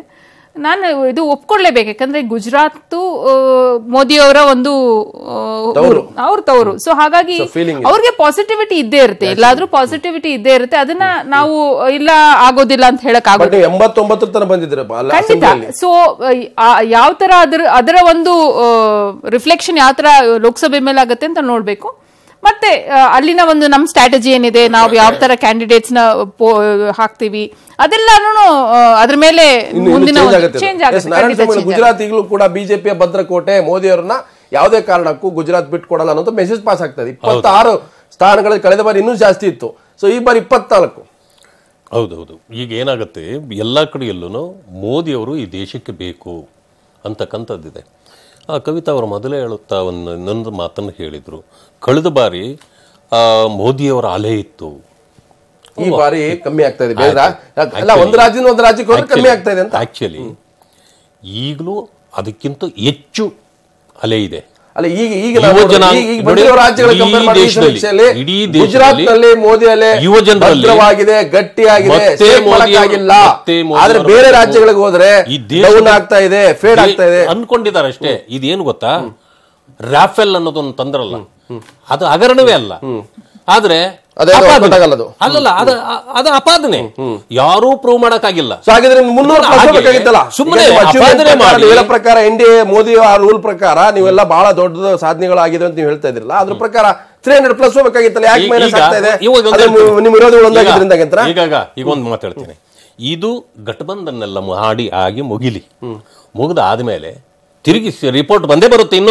ಒಂದು ತಿಂಗಳಲ್ಲಿ ಇನ್ನೊಂದು ರಿಪೋರ್ಟ್ ಬರ್ತದಲ್ಲ, ಅಷ್ಟೊತ್ತಿಗೆ ಪಿಕ್ಚರ್ ಏನು ಬಾಕಿ ಇದೆ. ಪಶ್ಚಿಮ ಬಂಗಾಳದಲ್ಲಿ ಬಿಜೆಪಿ ಹೇಗಾದ್ರೂ ಮಾಡಿ ಈ ಪಶ್ಚಿಮ ಬಂಗಾಳ ಕೋಟೆ ಹಿಡ್ಕೋಬೇಕು ಅನ್ನೋ ಲೆಕ್ಕಾಚಾರದಲ್ಲಿ ಇದೆ. ಆದ್ರೆ ಈ ಸಮೀಕ್ಷೆ ಏನ್ ಹೇಳ್ತೀವಿ ನೋಡೋಣ. ಸೊ ಪಶ್ಚಿಮ ಬಂಗಾಳದಲ್ಲಿ ಮಮತಾ ಬ್ಯಾನರ್ಜಿಗೆ ಜೈ ಎಂದಿದ್ದಾವೆ ಸಮೀಕ್ಷೆಗಳು. ದೀದಿಗೆ ಅಲ್ಲಿ ದೊಡ್ಡ ಪ್ರಮಾಣದಲ್ಲಿ ಲಾಭ ಆಗ್ತಾ ಇದೆ. NDAಗೆ 7 ಸ್ಥಾನ ಸಿಗ್ತಾ ಇರೋದು ಕಮ್ಮಿ ಅಲ್ಲ, ಇದು ಕೂಡ ಬಿಜೆಪಿಗೆ ಲಾಭವೇ. ಒಟ್ಟು 42 ಕ್ಷೇತ್ರಗಳ ಪೈಕಿ ಮಮತಾ ಪರ ಪಶ್ಚಿಮ ಬಂಗಾಳದ ಮತದಾರರು ಒಲವನ್ನು ತೋರಿಸಿದ್ದಾರೆ, ವಿಶ್ವಾಸವನ್ನು ಹೊಂದಿದ್ದಾರೆ. ಪಶ್ಚಿಮ ಬಂಗಾಳದಲ್ಲಿ ಮಮತಾ ಬ್ಯಾನರ್ಜಿಗೆ ಬಹುದೊಡ್ಡ ಬೆಂಬಲ ಸಿಗ್ತಾ ಇದೆ. ABPC ವೋಟರ್ ಸಮೀಕ್ಷೆಯಲ್ಲಿ ತೃಣಮೂಲ ಕಾಂಗ್ರೆಸ್ಗೆ 34 ಸೀಟ್ ಸಿಗ್ತಾ ಇದಾವೆ, NDAಗೆ 17. ಅಂದ್ರೆ ಬಿಜೆಪಿ ನೇತೃತ್ವದ NDAಗೆ 7 ಸೀಟ್ಗಳು, ಅಂದ್ರೆ 7 ಸೀಟು ಕೂಡ ಭಾರತೀಯ ಜನತಾ ಪಕ್ಷಕ್ಕೆ ಎಂಟ್ರಿಯಲ್ಲಿ ದೊಡ್ಡ ಲಾಭನೇ. ಆದ್ರೆ ಎಡರಂಗಕ್ಕೆ ದೊಡ್ಡ ಹಿನ್ನಡೆ ಆಗ್ತಾ ಇದೆ. ಎಡಪಕ್ಷಗಳ ಸಂಪೂರ್ಣವಾದಂತಹ ಧೂಳಿಪಟ ಈ ಒಂದು ಸಮೀಕ್ಷೆಯಿಂದ ಗೊತ್ತಾಗ್ತಾ ಇದೆ. ಸೊ TMCಗೆ ತೃಣಮೂಲ ಕಾಂಗ್ರೆಸ್ಗೆ 34 ಸೀಟ್, NDAಗೆ 7 ಮತ್ತು ಇತರರಿಗೆ 1. ಅಂದ್ರೆ ಎಡಪಕ್ಷಗಳು ಈ ಚುನಾವಣೆಯಲ್ಲಿ 7 ಹೆಸರಿಂದಂಗೆ ಹೊರಗೆ ಹೋಗ್ತಾ ಇದಾವೆ. ಹಾಗಾಗಿ ಮಮತಾ ಬ್ಯಾನರ್ಜಿಗೆ ಪಶ್ಚಿಮ ಬಂಗಾಳದ ಮತದಾರ ಕೈ ಹಿಡಿದಿದ್ದಾನೆ. NDAಗೆ ಮೋದಿ ನೇತೃತ್ವದ NDAಗೆ 7 ಸ್ಥಾನಗಳು, UPA ರಾಹುಲ್ ಗಾಂಧಿ ಕಾಂಗ್ರೆಸ್ಗೆ 1 ಸ್ಥಾನ, ತೃಣಮೂಲ ಕಾಂಗ್ರೆಸ್ಗೆ 34 ಸ್ಥಾನ. ಹೆಚ್ಚು ಕಮ್ಮಿ 75% ಸೀಟ್ಗಳು ಮಮತಾ ಬ್ಯಾನರ್ಜಿಗೆ ಸಿಗ್ತಾ ಇದಾವೆ. ಸೊ ಹಾಗಾಗಿ ಬಂಗಾಳದಲ್ಲಿ ಹೆಚ್ಚಿನ ಸೀಟ್ ಗೆಲ್ಲುವ ಬಿಜೆಪಿ ಲೆಕ್ಕಾಚಾರ ಸದ್ಯದ ಮಟ್ಟಿಗೆ ಅಂತ ದೊಡ್ಡ ಲಾಭ ಕೊಟ್ಟಿಲ್ಲ. ಆದ್ರೂ ಕೂಡ 7 ಸೀಟ್ಗಳು NDAಗೆ ಸಿಗ್ತಾ ಇದಾವೆ. ತೃಣಮೂಲ ಕಾಂಗ್ರೆಸ್ ಮಮತಾ ದೀದಿ ತನ್ನ ಕೋಟೆಯನ್ನ ಈ ಸಮೀಕ್ಷೆಯ ಪ್ರಕಾರ ಉಳಿಸ್ಕೊಂಡಿದ್ದಾರೆ. ಕೈತರೆಡ್ಡಿ ಅವರೇ, ಮಮತಾ ಬ್ಯಾನರ್ಜಿ ತನ್ನ ಭದ್ರ ಕೋಟೆಯನ್ನ ಉಳಿಸ್ಕೊಳ್ಳೋದ್ರಲ್ಲಿ ಈಗಲೂ ಕೂಡ ಈ ಸಮೀಕ್ಷೆ ಪ್ರಕಾರ ಸಕ್ಸಸ್ ಆಗಿದ್ದಾರೆ. 34 ಸೀಟ್ ಸಿಗ್ತದೆ. ಖಂಡಿತ ಅವರು ಇನ್ನ ಇದಕ್ಕಿಂತ ಚೆನ್ನಾಗಿ ಮಾಡ್ತಾರೆ. ಜೊತೆಗೆ ಒಂದು ನೀವು ಅಂಡರ್ ಎಸ್ಟಿಮೇಟ್ ಏನ್ ಮಾಡ್ತಾ ಇದೆ ಈ ಸಿ ವೋಟರ್ಸ್ ಮತ್ತೆ ಸರ್ವೇಸ್ ಎಲ್ಲ ಅಂದ್ರೆ ಲೆಫ್ಟ್ ಪಾರ್ಟೀಸ್ ನ ಅಂಡರ್ ಎಸ್ಟಿಮೇಟ್ ಮಾಡ್ತಾ ಇದೆ. ಅವರ ಒಂದು ಪ್ರಬಲವಾಗಿದ್ದಾರೆ. ಪಶ್ಚಿಮ ಬಂಗಾಳದಲ್ಲಿ ಲೆಫ್ಟ್ ಪಾರ್ಟಿಗೆ ಇನ್ನೂ ಸೀಟ್ ಸಿಗುತ್ತೆ. ಇನ್ನ ಖಂಡಿತ ಅವರ ಒಂದು ವರ್ಚಸ್ಸು ಅಲ್ಲಿ ಹೇಗಂದ್ರೆ ಈಗ ಒಂದ್ ಪಾರ್ಟಿ ಬಿಟ್ಟು ಇನ್ನೊಂದು ಪಾರ್ಟಿಗೆ ಅಧಿಕಾರ ಕೊಟ್ಟಿದ್ದಾರೆ. ದಟ್ ಡಸಂಟ್ ಮೀನ್ ದಟ್ ಅಲ್ಲಿ ಅವರ ಐಡೆಂಟಿಟಿ ಇಲ್ಲ ಅಂತ ಏನಿಲ್ಲ. ಸೊ ಏನೋ ಒಂದು ಕಾರಣಗಳಿಂದ ಅವ್ರಿಗೆ ಒಂದು ಲೀಡರ್ಶಿಪ್ ಕೊರತೆ ಇದೆಲ್ಲ ಇರ್ಬೋದು. ಮಮತಾ ಬ್ಯಾನರ್ಜಿ ಬಂದಾಗಿಂದ ಲೋಕಲ್ ಬಾಡಿ ಇರ್ಬೋದು, ಅಸೆಂಬ್ಲಿ ಇರ್ಬೋದು, ಬೈ ಎಲೆಕ್ಷನ್ ಇರ್ಬೋದು, ಮಮತಾ ಬ್ಯಾನರ್ಜಿ ಓವರ್ ಶ್ಯಾಡೋ ಮಾಡಿದ್ದಾರೆ. Mamata Banerjee is overshadowed. ಮತ್ತೆ ಲೆಫ್ಟ್ ನಲ್ಲಿ ಅಲ್ಲಿ ಒಂದು ಲೀಡರ್ಶಿಪ್ ಇರ್ಲಿಲ್ಲ.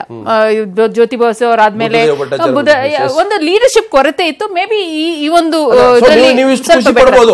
ಪಶ್ಚಿಮ ಬಂಗಾಳದಲ್ಲಿ ಬಿಜೆಪಿ ಅದನ್ನ ಅಕ್ವೈರ್ ಮಾಡಕ್ಕೆ ಏನೆಲ್ಲ ಪ್ರಯತ್ನ ಮಾಡ್ತಾ ಇತ್ತು, ರ್ಯಾಲಿ ಮೂಲಕ, ರಥಯಾತ್ರೆ ಮೂಲಕ. ಸೊ ಈಗಿನ ಸರ್ವೆ ಪ್ರಕಾರ ಮೋದಿ ಆ ಓಟಕ್ಕೆ ಬ್ರೇಕ್ ಹಾಕಿದೆ ಪಶ್ಚಿಮ ಬಂಗಾಳ ಅಂತ ಹೇಳ್ತಾರೆ. ಅವ್ರಿಗಲ್ಲಿ ಇದು ಓಪನಿಂಗ್ ಸಿಗೋದಿಲ್ಲ. ದಕ್ಷಿಣದಲ್ಲಿ ಕರ್ನಾಟಕ, ಆಮೇಲೆ ಆ ಭಾಗದಲ್ಲಿ ಪಶ್ಚಿಮ ಬಂಗಾಳ ಎರಡನ್ನು ಬಹಳ ಟಾರ್ಗೆಟ್ ಮಾಡಿದ್ವಿ. ಸಲ ಪಶ್ಚಿಮ ಬಂಗಾಳದಲ್ಲಿ ಏನಾದ್ರೂ ಮಾಡಿ 15 ಸೀಟ್ ಗೆಲ್ಲಬೇಕು ಅನ್ನುವಂಥದ್ದು ಮೋದಿ ಅಮಿತ್ ಶಾ ಅವರ ಲೆಕ್ಕಾಚಾರ ಆಗಿತ್ತು. ಸೊ ಈ ಸಮೀಕ್ಷೆ ನೋಡ್ತಾ ಹೋದ್ರೆ ನಿಮಗೆ ಅನುಕೂಲ ಆಗಿದೆ, ಎಂಟ್ರಿಯಲ್ಲಿ ಸಿಕ್ಕಿದ ಸೀಟು. ಆದ್ರೆ ನಿಮ್ಮ ಡ್ರೀಮ್ ಏನಿತ್ತು ಟಾರ್ಗೆಟ್, ಅದು ದೊಡ್ಡ ಪ್ರಮಾಣದಲ್ಲಿ ಲಾಸ್ ಆಗ್ತದೆ. ಈಗ ಒಂದನ್ನ ನೀವಾದರೂ ನಾವಾದರೂ ಅವಲೋಕನ ಮಾಡಬೇಕು. ನಾನೊಂದು ಮಾತು ಹೇಳ್ತೀನಿ ನಿಮಗೆ. ಇದು ನಮ್ಮ MLAಗಳು ಎಷ್ಟಿದ್ದಾರೆ ವೆಸ್ಟ್ ಬೆಂಗಾಲಲ್ಲಿ? ಕೇವಲ ಒಬ್ಬರೇ. 3 ಜನ ಇಲ್ಲ, ಓನ್ಲಿ ಒನ್ MLA ನಮ್ದು. ಒಂದೇ MLA ಇಟ್ಕೊಂಡು ಸಿ ವೋಟರ್ ಈಗ 7 ನಮಗೆ ಕೊಟ್ಟವ್ರೆ ಅಂತ ಇಟ್ಕೊಳ್ಳಿ. ಸೊ ದೊಡ್ಡ ಅಷ್ಟಕ್ಕೆ ಲೆಕ್ಕ ಮಾಡೋಣ. ಅಂದ್ಮೇಲೆ ಒಂದು MLA 15 ಮೇಲೆ ಒಂದೇ ಹೊಡೆದಾಕ್ಬೇಕು. 7 ಸೀಟ್ ಬರ್ತಾ ಇದೆ MP ಅಂತಂದಾಗ imagine will go double than that. ನಿಮ್ಮ ಎಸ್ಟಿಮೇಟ್ ಬೇರೆ ಇದೆ. ಎಸ್ಟಿಮೇಟ್ ಪ್ರಕಾರ ಸೂಟ್ ಆಗ್ತಾ ಇಲ್ಲ ಇದು. ಅಲ್ಲ, ನಮ್ಮ ಎಸ್ಟಿಮೇಟ್ ಏನಿದೆ ಯಾರಿಗೂ ಗೊತ್ತಿಲ್ಲ. ನಾವು ಇನ್ನು ಮುಂದೆ ಉತ್ತರ ಪ್ರದೇಶ ಎಸ್ಟಿಮೇಟ್ ನಿಮ್ಗೆ ಗೊತ್ತಾಗಿಲ್ಲ. ಈಗ ಪಶ್ಚಿಮ ಬಂಗಾಳ ಎಸ್ಟಿಮೇಟ್ ಗೊತ್ತಾಗ್ತಿಲ್ಲ. ಈ ರಿಪೋರ್ಟೇ ಬೇರೆ, ನಮ್ಮ ರಿಪೋರ್ಟೇ ಎಕ್ಸ್ಟ್ರಾಪೋಲೇಟ್ ಮಾಡ್ತಾ ಇದ್ದಾರೆ. MLA ಇಟ್ಕೊಂಡು ಎಕ್ಸ್ಟ್ರಾಪೋಲೇಟ್ ಮಾಡ್ತಾ ಇದ್ದಾರೆ. ಅದೇ ಲಾಜಿಕ್ ಬೇರೆ ಸ್ಟೇಟ್ಸ್ ನಲ್ಲೂ ಆಗ್ಬೇಕಲ್ವಾ? ಆ MLA ಲಾಜಿಕ್ ಇಟ್ಕೊಂಡು ಬೇರೆ ಸ್ಟೇಟ್ಸ್ ನಿತೀಶ್ ಕುಮಾರ್ ಮೋದಿ ಜೋಡಿ ಏನ್ ಮಾಡುತ್ತೆ ಬಿಹಾರದಲ್ಲಿ? ತೇಜಸ್ವಿ ಯಾದವ್ ಒಂದ್ ಕಡೆ ಕಾಂಗ್ರೆಸ್ ಜೋಡಿ ಏನಾಗುತ್ತೆ. ಬಿಹಾರದ ಸಮೀಕ್ಷೆ, ಬಿಹಾರದಲ್ಲಿ ಮೋದಿ ಹವಾ ಅಂತ ಇದೆ ಈಗಿನ ಸಮೀಕ್ಷೆ. ಎಬಿಪಿ ಮತ್ತೊಂದು ಕಡೆ ಸಿ ವೋಟ್ ನಡೆಸುವಂತಹ ಸಮೀಕ್ಷೆ. RJDಗೆ 1 ಸೀಟು ಸಿಗೋದು ಡೌಟ್ ಅಂತ ಹೇಳ್ತಾ ಇದೆ ಈ ಸಮೀಕ್ಷೆ. 40ರಲ್ಲಿ NDA 35. ನಿತೀಶ್ ಕುಮಾರ್ ನರೇಂದ್ರ ಮೋದಿ ಜೋಡಿಗೆ ಬಹು ದೊಡ್ಡ ಇಲ್ಲಿ ಸಪೋರ್ಟ್ ಸಿಗ್ತಾ ಇದೆ ಈ ಸಮೀಕ್ಷೆಯಲ್ಲಿ. 35 ಸೀಟ್ಗಳು ಗೆಲ್ತಾ ಇದೆ. ಹೆಚ್ಚು ಕಮ್ಮಿ 90% ಸೀಟ್ಗಳು ಕೂಡ NDAಗೆ ಹೋಗ್ತಾ ಇದೆ. ಬಿಹಾರದಲ್ಲಿ RJDಗೆ 1 ಸೀಟು ಸಿಗಲ್ಲ ಅನ್ನುವಂತ ಒಂದು ಸಮೀಕ್ಷೆ ಬರ್ತಾ ಇದೆ. ಇಲ್ಲಿ ಕಾಂಗ್ರೆಸ್ ಮತ್ತೆ RJD ಮಿತ್ರ ಪಕ್ಷಗಳು ಇಲ್ಲಿ ಮಹಾಗಠಬಂಧನ ಮಾಡ್ಕೊಂಡಿದ್ದಾವೆ. ಸೊ ಬಿಹಾರದ ಲೆಕ್ಕಾಚಾರ ಕಾಂಗ್ರೆಸ್ಗೆ ದೊಡ್ಡ ಪ್ರಮಾಣದಲ್ಲಿ, RJDಗೆ ದೊಡ್ಡ ಪ್ರಮಾಣದಲ್ಲಿ ಹೊಡೆತ ಕೊಡ್ತಾ ಇದೆ. NDA ಬಿಜೆಪಿ JDUಗೆ 35 ಸ್ಥಾನಗಳು ಸಿಗ್ತಾ ಇದಾವೆ ಈ ಸಮೀಕ್ಷೆಯಲ್ಲಿ. ಇತರರಿಗೆ ಯಾವುದೇ ಸ್ಥಾನ ಇಲ್ಲ. ಸೊ RJDಗೆ 1 ಸ್ಥಾನ ಸಿಗಲ್ಲ ಅಂತ ಹೇಳ್ತಾ ಇದೆ ಈ ಸಮೀಕ್ಷೆ. NDAಗೆ 35, UPAಗೆ 5. ಅಂದ್ರೆ ಬಿಹಾರ ಬಿಜೆಪಿ JDU ಪಾಲಾಗ್ತಾ ಇದೆ. ಸೊ ಬಿಹಾರದಲ್ಲಿ ಬಿಜೆಪಿ JDUಗೆ ದೊಡ್ಡ ಲಾಭ ಆಗ್ತದೆ. ಎರಡು ಸಮಯ ಬಿಹಾರದಲ್ಲಿ ನೀವು ಹಿಂದೆ ಮಹಾಗಠಬಂಧನ್ ಮಾಡ್ಕೊಂಡಿದ್ರು RJD ಮತ್ತೆ JDU, ಬಿಜೆಪಿ ಅಧಿಕಾರದಿಂದ ಹೊರಗೋಯ್ತು. ಸೊ ಯಾವಾಗ ಲಾಲು ಮೇಲಿದ್ದಂತಹ ಭ್ರಷ್ಟಾಚಾರೋಪದಿಂದಾಗಿ ನಿತೀಶ್ ಕುಮಾರ್ ಉಲ್ಟಾ ಹೊಡೆದ್ರು. ಮಹಾಗಠಬಂಧನ್ ಏನು ಜನಾದೇಶವನ್ನು ಧಿಕ್ಕರಿಸಿ ನಿಮ್ ಜೊತೆಗೆ ಬಂದ್ರು. ಸೊ ಬಂದಿದ್ರಿಂದಾಗಿ ನಿಮ್ಗೆ ಲಾಭ ಆಗ್ತಾ ಇದೆ. ಈಗ 35 ಸೀಟ್ ಸಿಗ್ತದೆ ಖಂಡಿತ. ಯಾಕೆಂತಂದ್ರೆ ನಿತೀಶ್ ಕುಮಾರ್ ಅವರು ಮೊದಲು ಕೂಡ ಬಿಜೆಪಿ ಅಥವಾ NDA ಜೊತೆಯಲ್ಲೇ ಇದ್ದವರು. ಅದು ಮೋದಿ ಅವರು ಇದನ್ನ ಇಟ್ಕೊಂಡು ಅವ್ರು ಏನ್ ಮಾಡಿದ್ರು, ಲಲ್ಲು ಅವ್ರ ಜೊತೆಯಲ್ಲಿ ಹೋದ್ರು.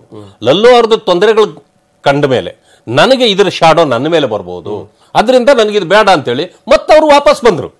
ಅದೇ ಅದು ಅಪವಿತ್ರ ಮೈತ್ರಿ ಅಲ್ಲ. ಅದು ಅದು ಹೇಗಾಗುತ್ತೆ? ಹೇಗಾಗುತ್ತೆ? ಬಂದವರೆಲ್ಲ ಪವಿತ್ರರು, ನಮ್ಮ ಅಪವಿತ್ರರು. ನೈತಿಕತೆ ಬೇರೆ, ನೈತಿಕತೆ ಹೆಂಗ್ ಗೊತ್ತಾ, ನಮ್ಮಲ್ಲಿದ್ದವರು ನಮ್ಮ ಅಣ್ಣ ತಮ್ಮಂದ್ರು ಬಿಟ್ಟೋಗಿದ್ದನ್ನು ವಾಪಸ್ ಬಂದಿದ್ದಾನೆ. ಹಂಗ ಕವಿತಾ ರೆಡ್ಡಿ ಅವರೇ, ನಿತೀಶ್ ಕುಮಾರ್ DNA ಟೆಸ್ಟ್ ಮಾಡ್ಕೊಂಡ್ರ ಅನ್ಸುತ್ತೆ ಮೋಸ್ಟ್ಲಿ. ಇರಬಹುದು, ಟೆಸ್ಟ್ ಮಾಡ್ಕೊಂಡು ವಾಪಸ್ ಬಂದಿದ್ದಾರೆ. ಸೊ ಅದು ಲಾಭ ಆಗ್ತಾ ಇದೆ. ಅವ್ರು ಟೆಸ್ಟ್ ಆಗಿದೆ ಬಿಟ್ಟಿದ್ಯೋ ಲಾಭ ಆಗ್ತಾ ಇದೆಯಲ್ಲ. ಅದು DNA ಅಲ್ಲ, NDA. ನೀವು ನಿಮ್ ಕನ್ವಿನ್ಸ್ ಮಾಡ್ಕೊಂಡಿದ್ದೀರಿ ನೀವು. ಅಲ್ಲಲ್ಲ, NDA ಅದು, DNA ಅಲ್ಲ. ಒಂದು ಸ್ಟೇಟ್ ನಲ್ಲಿ ಏನ್ ಮಾಡ್ತಾರೋ ಇನ್ನೊಂದು ಸ್ಟೇಟ್ ಅದೇ ಅಪ್ಲೈ ಮಾಡ್ಬೇಕು, ಅದು ಮಾಡೋದಿಲ್ಲ. ಅವ್ರಿಗೆ ಆ ಒಂದು ನೈತಿಕತೆ ಇಲ್ಲ. ಜಸ್ಟ್ ಅವ್ರು ಯಾವಾಗ್ಲೂ ಅವ್ರದ್ದು ಆ ಒಂದು ಪೊಸಿಷನ್ ಸಿಚುಯೇಷನಲ್ ಅಂಡರ್ಸ್ಟ್ಯಾಂಡಿಂಗ್ ಹೊರತು ಇವ್ರದ್ದು ಯಾವ್ದೋ ಒಂದು ಐಡಿಯಾಲಜಿಕಲ್. ಅವ್ರು ನಿಮ್ಮವ್ರಲ್ಲ, ಅದು ನಮ್ಮವರು. ನಮ್ಮ ಮನೆಗೆ ವಾಪಸ್ ಬಂದ್ರೆ ಕರ್ಕೊಂಡಿದೀವಿ. ಅದು ಬೇರೆಯವ್ರ ಮನೆ ಹೋಗಂಗಿಲ್ಲ. ಅಲ್ಲ, ಅವ್ರ ಮನೆಗೆ ಹೋದ್ರೆ ಅಪವಿತ್ರ. ಹೌದು, ನಿಮ್ಮ ಮನೆ ಬಂದ್ರೆ ಪವಿತ್ರ. ಗಂಗಾಜಲ ಬರೋದು ಮನೆಗೆ, ನಿಮ್ಮ ಮನೆಯವರು ಗಂಗಾಜಲ ಕುಡಿದಿರ್ತಾರೆ. ಆಂಟಿ ಕಾಂಗ್ರೆಸ್ ಇದ್ದವ್ರನ್ನ ಆಂಟಿ ಕಾಂಗ್ರೆಸ್ ಬಿಹಾರದಲ್ಲಿ ಮೋದಿ ನಿತೀಶ್ ಕುಮಾರ್ ಜೋಡಿ ವರ್ಕೌಟ್ ಆಗ್ತದೆ. ಬಂಗಾಳದಲ್ಲಿ ಮಮತಾ ಬ್ಯಾನರ್ಜಿನ ಯಾರು ಕೂಡ ತಡೆಯಕ್ಕೆ ಆಗ್ತಾ ಇಲ್ಲ. 2019 ಲೋಕಸಭಾ ಚುನಾವಣಾ ಮಹಾಸಮರದ ಪೂರ್ವ ಸಮೀಕ್ಷೆಗಳು ಬರ್ತಾ ಇದೆ. ಎಬಿಪಿ ಮತ್ತೊಂದು ಕಡೆ ಸಿ ವೋಟರ್ ಎರಡು ನಡೆಸಿದಂತ ಸಮೀಕ್ಷೆಗಳ ಪ್ರಕಾರ ಓವರ್ ಆಲ್ ಇಡೀ 543 ಲೋಕಸಭಾ ಕ್ಷೇತ್ರ ಪೈಕಿ ಬಿಜೆಪಿಗೆ 233 ಸ್ಥಾನ ಸಿಗುವ ಸಾಧ್ಯತೆ ಇದೆ. ಸೊ UPAಗೆ 167 ಸೀಟ್ಗಳು ಲಭ್ಯ ಆಗುತ್ತೆ. ಸೊ ಹಾಗಿದ್ರೆ ಭಾರತೀಯ ಜನತಾ ಪಕ್ಷಕ್ಕೆ ಸೀಟ್ಗಳ ಕೊರತೆ ಆಗ್ತದೆ. ಇತರರಿಗೆ 143, ಇತರಂದ್ರೆ ತೃತೀಯ ರಂಗ ಅಂತ ಕರಿಬಹುದು, ಮಹಾಗಠಬಂಧನ ಅಂತ ಕರಿಬಹುದು. ಸೊ ಎಲ್ಲ ಒಂದ್ ಕಡೆ ಭಾರತೀಯ ಜನತಾ ಪಕ್ಷಕ್ಕೆ ಸೀಟ್ಗಳು ಕಮ್ಮಿ ಆಗಿದೆ. ಬಿಜೆಪಿಗೆ 233 ಸ್ಥಾನ ಸಿಗುವ ಸಾಧ್ಯತೆ ಇದೆ. UPA ಕೂಟಕ್ಕೆ 167 ಸ್ಥಾನ, ಹಾಗೆ ಇತರರಿಗೆ ತೃತೀಯ ರಂಗ ಅಥವಾ ಮಹಾಗಠಬಂಧನ ಕರಿಬಹುದು 143. UPA ಮಹಾಗಠಬಂಧನ ಸೇರಿದ್ರೆ ಹೆಚ್ಚು ಕಮ್ಮಿ 300+ ಆಗ್ತಾ ಇದೆ. ಸೊ ಈಗ ಬಿಜೆಪಿಗೆ 233 ಸ್ಥಾನ ಸಿಗುವ ಸಾಧ್ಯತೆ ಇದೆ. ಸೊ ಬಿಜೆಪಿ 233, NDA ಬಿಜೆಪಿ ಅಂದ್ರೆ ಬಿಜೆಪಿ ನೇತೃತ್ವದ NDAಗೆ 233 ಸ್ಥಾನ, UPAಗೆ 167, ಹಾಗೆ ಇತರರು 143. ಸೊ ಹೆಚ್ಚು ಕಮ್ಮಿ ಮೋದಿ ವಿರೋಧಿ ರಂಗಕ್ಕೆ ಹೆಚ್ಚಿನ ಸ್ಥಾನಗಳು ಸಿಗ್ತಾ ಇದ್ದಾವೆ. ಟೋಟಲ್ 543 ಲೋಕಸಭಾ ಕ್ಷೇತ್ರಗಳ ಪೈಕಿ NDAಗೆ 233 ಮೋದಿ ನೇತೃತ್ವದಲ್ಲಿ, ರಾಹುಲ್ ಗಾಂಧಿ ನೇತೃತ್ವದ UPA ಒಕ್ಕೂಟಕ್ಕೆ 167 ಸೀಟು, ಹಾಗೆ ಇತರರು ಅಂದ್ರೆ SPB ಮಹಾಗಠಬಂಧನ್ ಇರ್ಬೋದು, ಬೇರೆ ಬೇರೆ ಪ್ರಾದೇಶಿಕ ಪಕ್ಷಗಳಿರ್ಬೋದು, ಎಲ್ಲ ಸೇರಿದ್ರೆ 143 ಸೀಟ್ಗಳಾಗ್ತಾ ಇದೆ. ಸೊ ಹಾಗಾಗಿ ಇಲ್ಲಿ ಭಾರತೀಯ ಜನತಾ ಪಕ್ಷಕ್ಕೆ ಇದು ಎಚ್ಚರಿಕೆ ಗಂಟೆ. ಈ ಸಮೀಕ್ಷೆ ಪ್ರಕಾರ ದೊಡ್ಡ ಹಿನ್ನಡೆ ಆಗ್ತಾ ಇದೆ. ಬಿಜೆಪಿ ಒಂದೇ 2014ರಲ್ಲಿ 282 ಸೀಟ್ ಗೆದ್ದಿತ್ತು, 313 ಸೀಟ್ಗಳನ್ನ NDA ಗೆದ್ದಿತ್ತು. ಸೊ ಹೆಚ್ಚು ಕಮ್ಮಿ ಈಗ 70ರಿಂದ 80 ಸೀಟ್ಗಳು ಕಮ್ಮಿ ಆಗ್ತಾ ಇದೆ ಬಿಜೆಪಿ ನೇತೃತ್ವದ NDAಗೆ. UPAಗೆ 167, 50 ಸೀಟಿಂದ 44ರಿಂದ UPA 167ಕ್ಕೆ ಹೋಗ್ತಾ ಇದೆ. ತೃತೀಯ ರಂಗ ಅಥವಾ ಮಹಾಗಠಬಂಧನ್ 143 ಸ್ಥಾನಗಳು ಹೋಗ್ತಾ ಇದಾವೆ. ಸೊ 310 ಸೀಟ್ ಆಗುತ್ತೆ ಹೆಚ್ಚು ಕಮ್ಮಿ. ಮೋದಿ ವಿರೋಧಿ ಏನು ರಂಗ ಇದಾವೆ, ವಿರೋಧಿ ಪಕ್ಷಗಳ ಒಟ್ಟು ಸ್ಥಾನಗಳು 310 ಆಗ್ತಾ ಇದೆ.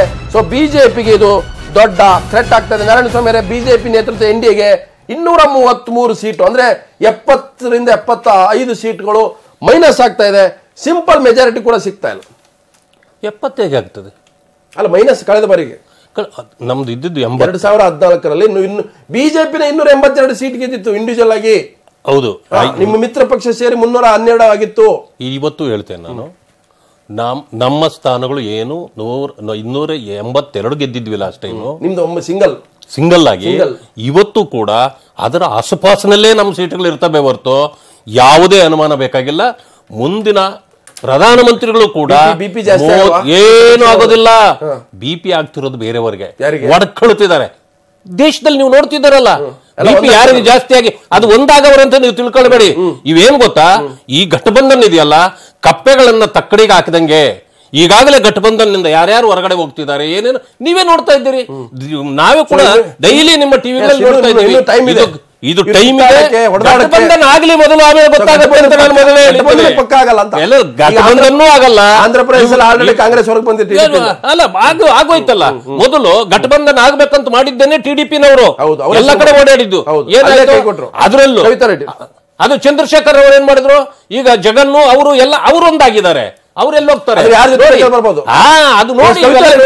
ಮಹಾಗಠಬಂಧನ್ ಅನ್ನುವಂಥದ್ದು ಬೇರೆ ಬೇರೆ ರಾಜ್ಯದಲ್ಲಿ ನೀವು ಮಾಡ್ಕೊಂಡ್ರಿ, ಆದ್ರೆ ಟಿಡಿಪಿ ಕೈ ಕೊಟ್ರಿ, ನೀವು ಸಪರೇಟ್ ಹೋಗ್ತಾ ಇದ್ರಿ.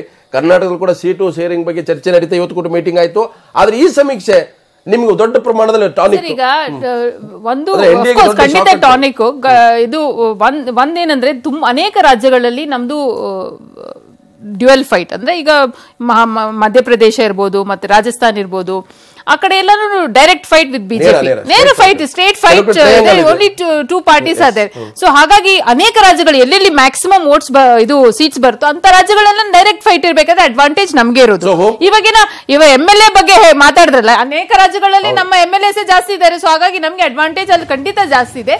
ಮತ್ತೆ ಯುಪಿನಲ್ಲಿ, ಗುಜರಾತ್ ನಲ್ಲಿ MLAಗಳು ಜಾಸ್ತಿ ಇದ್ದಾರೆ, ಯಾಕೆ ನಿಮ್ಮ ಸೀಟ್ಗಳು ಬರ್ತಾ ಇಲ್ಲ? ಅದನ್ನೇ ಹೇಳ್ತಾರೆ, ನಿಮ್ಮ ಲಾಜಿಕ್ ನಾವು ಅದಕ್ಕೂ ದಕ್ಷಿಣ ಭಾರತದಲ್ಲಿ ಆಂಧ್ರ, ತೆಲಂಗಾಣ, ಕೇರಳ, ತಮಿಳುನಾಡಲ್ಲಿ ಬಿಜೆಪಿಗೆ ನೆಲೆ ಇಲ್ಲ. ಬಿಜೆಪಿಗೆ ಯಾವುದೇ ಎಂಟ್ರಿ ಸಿಗ್ತಾ ಇಲ್ಲ. ಆಂಧ್ರ, ತೆಲಂಗಾಣ, ತಮಿಳುನಾಡು. ದಕ್ಷಿಣ ಭಾರತದಲ್ಲಿ, ಕರ್ನಾಟಕದಲ್ಲಷ್ಟೇ ಬಿಜೆಪಿಗೆ ಸೀಟ್ ಸಿಗ್ತಾ ಇದೆ. ದಕ್ಷಿಣ ಭಾರತದಲ್ಲಿ ಎನ್ಡಿಎಗೆ ಕೇವಲ 14 ಸೀಟ್, ಅದು ಕರ್ನಾಟಕದಲ್ಲಿ ಮಾತ್ರ. UPA 69. ಸೊ ಆಂಧ್ರ, ತೆಲಂಗಾಣ, ಕೇರಳದಲ್ಲಿ ಬಿಜೆಪಿ ಖಾತೆ ತೆಗಿತಾ ಇಲ್ಲ, ಬಿಜೆಪಿಗೆ ನೆಲೆ ಇಲ್ಲ 3 ರಾಜ್ಯಗಳಲ್ಲಿ.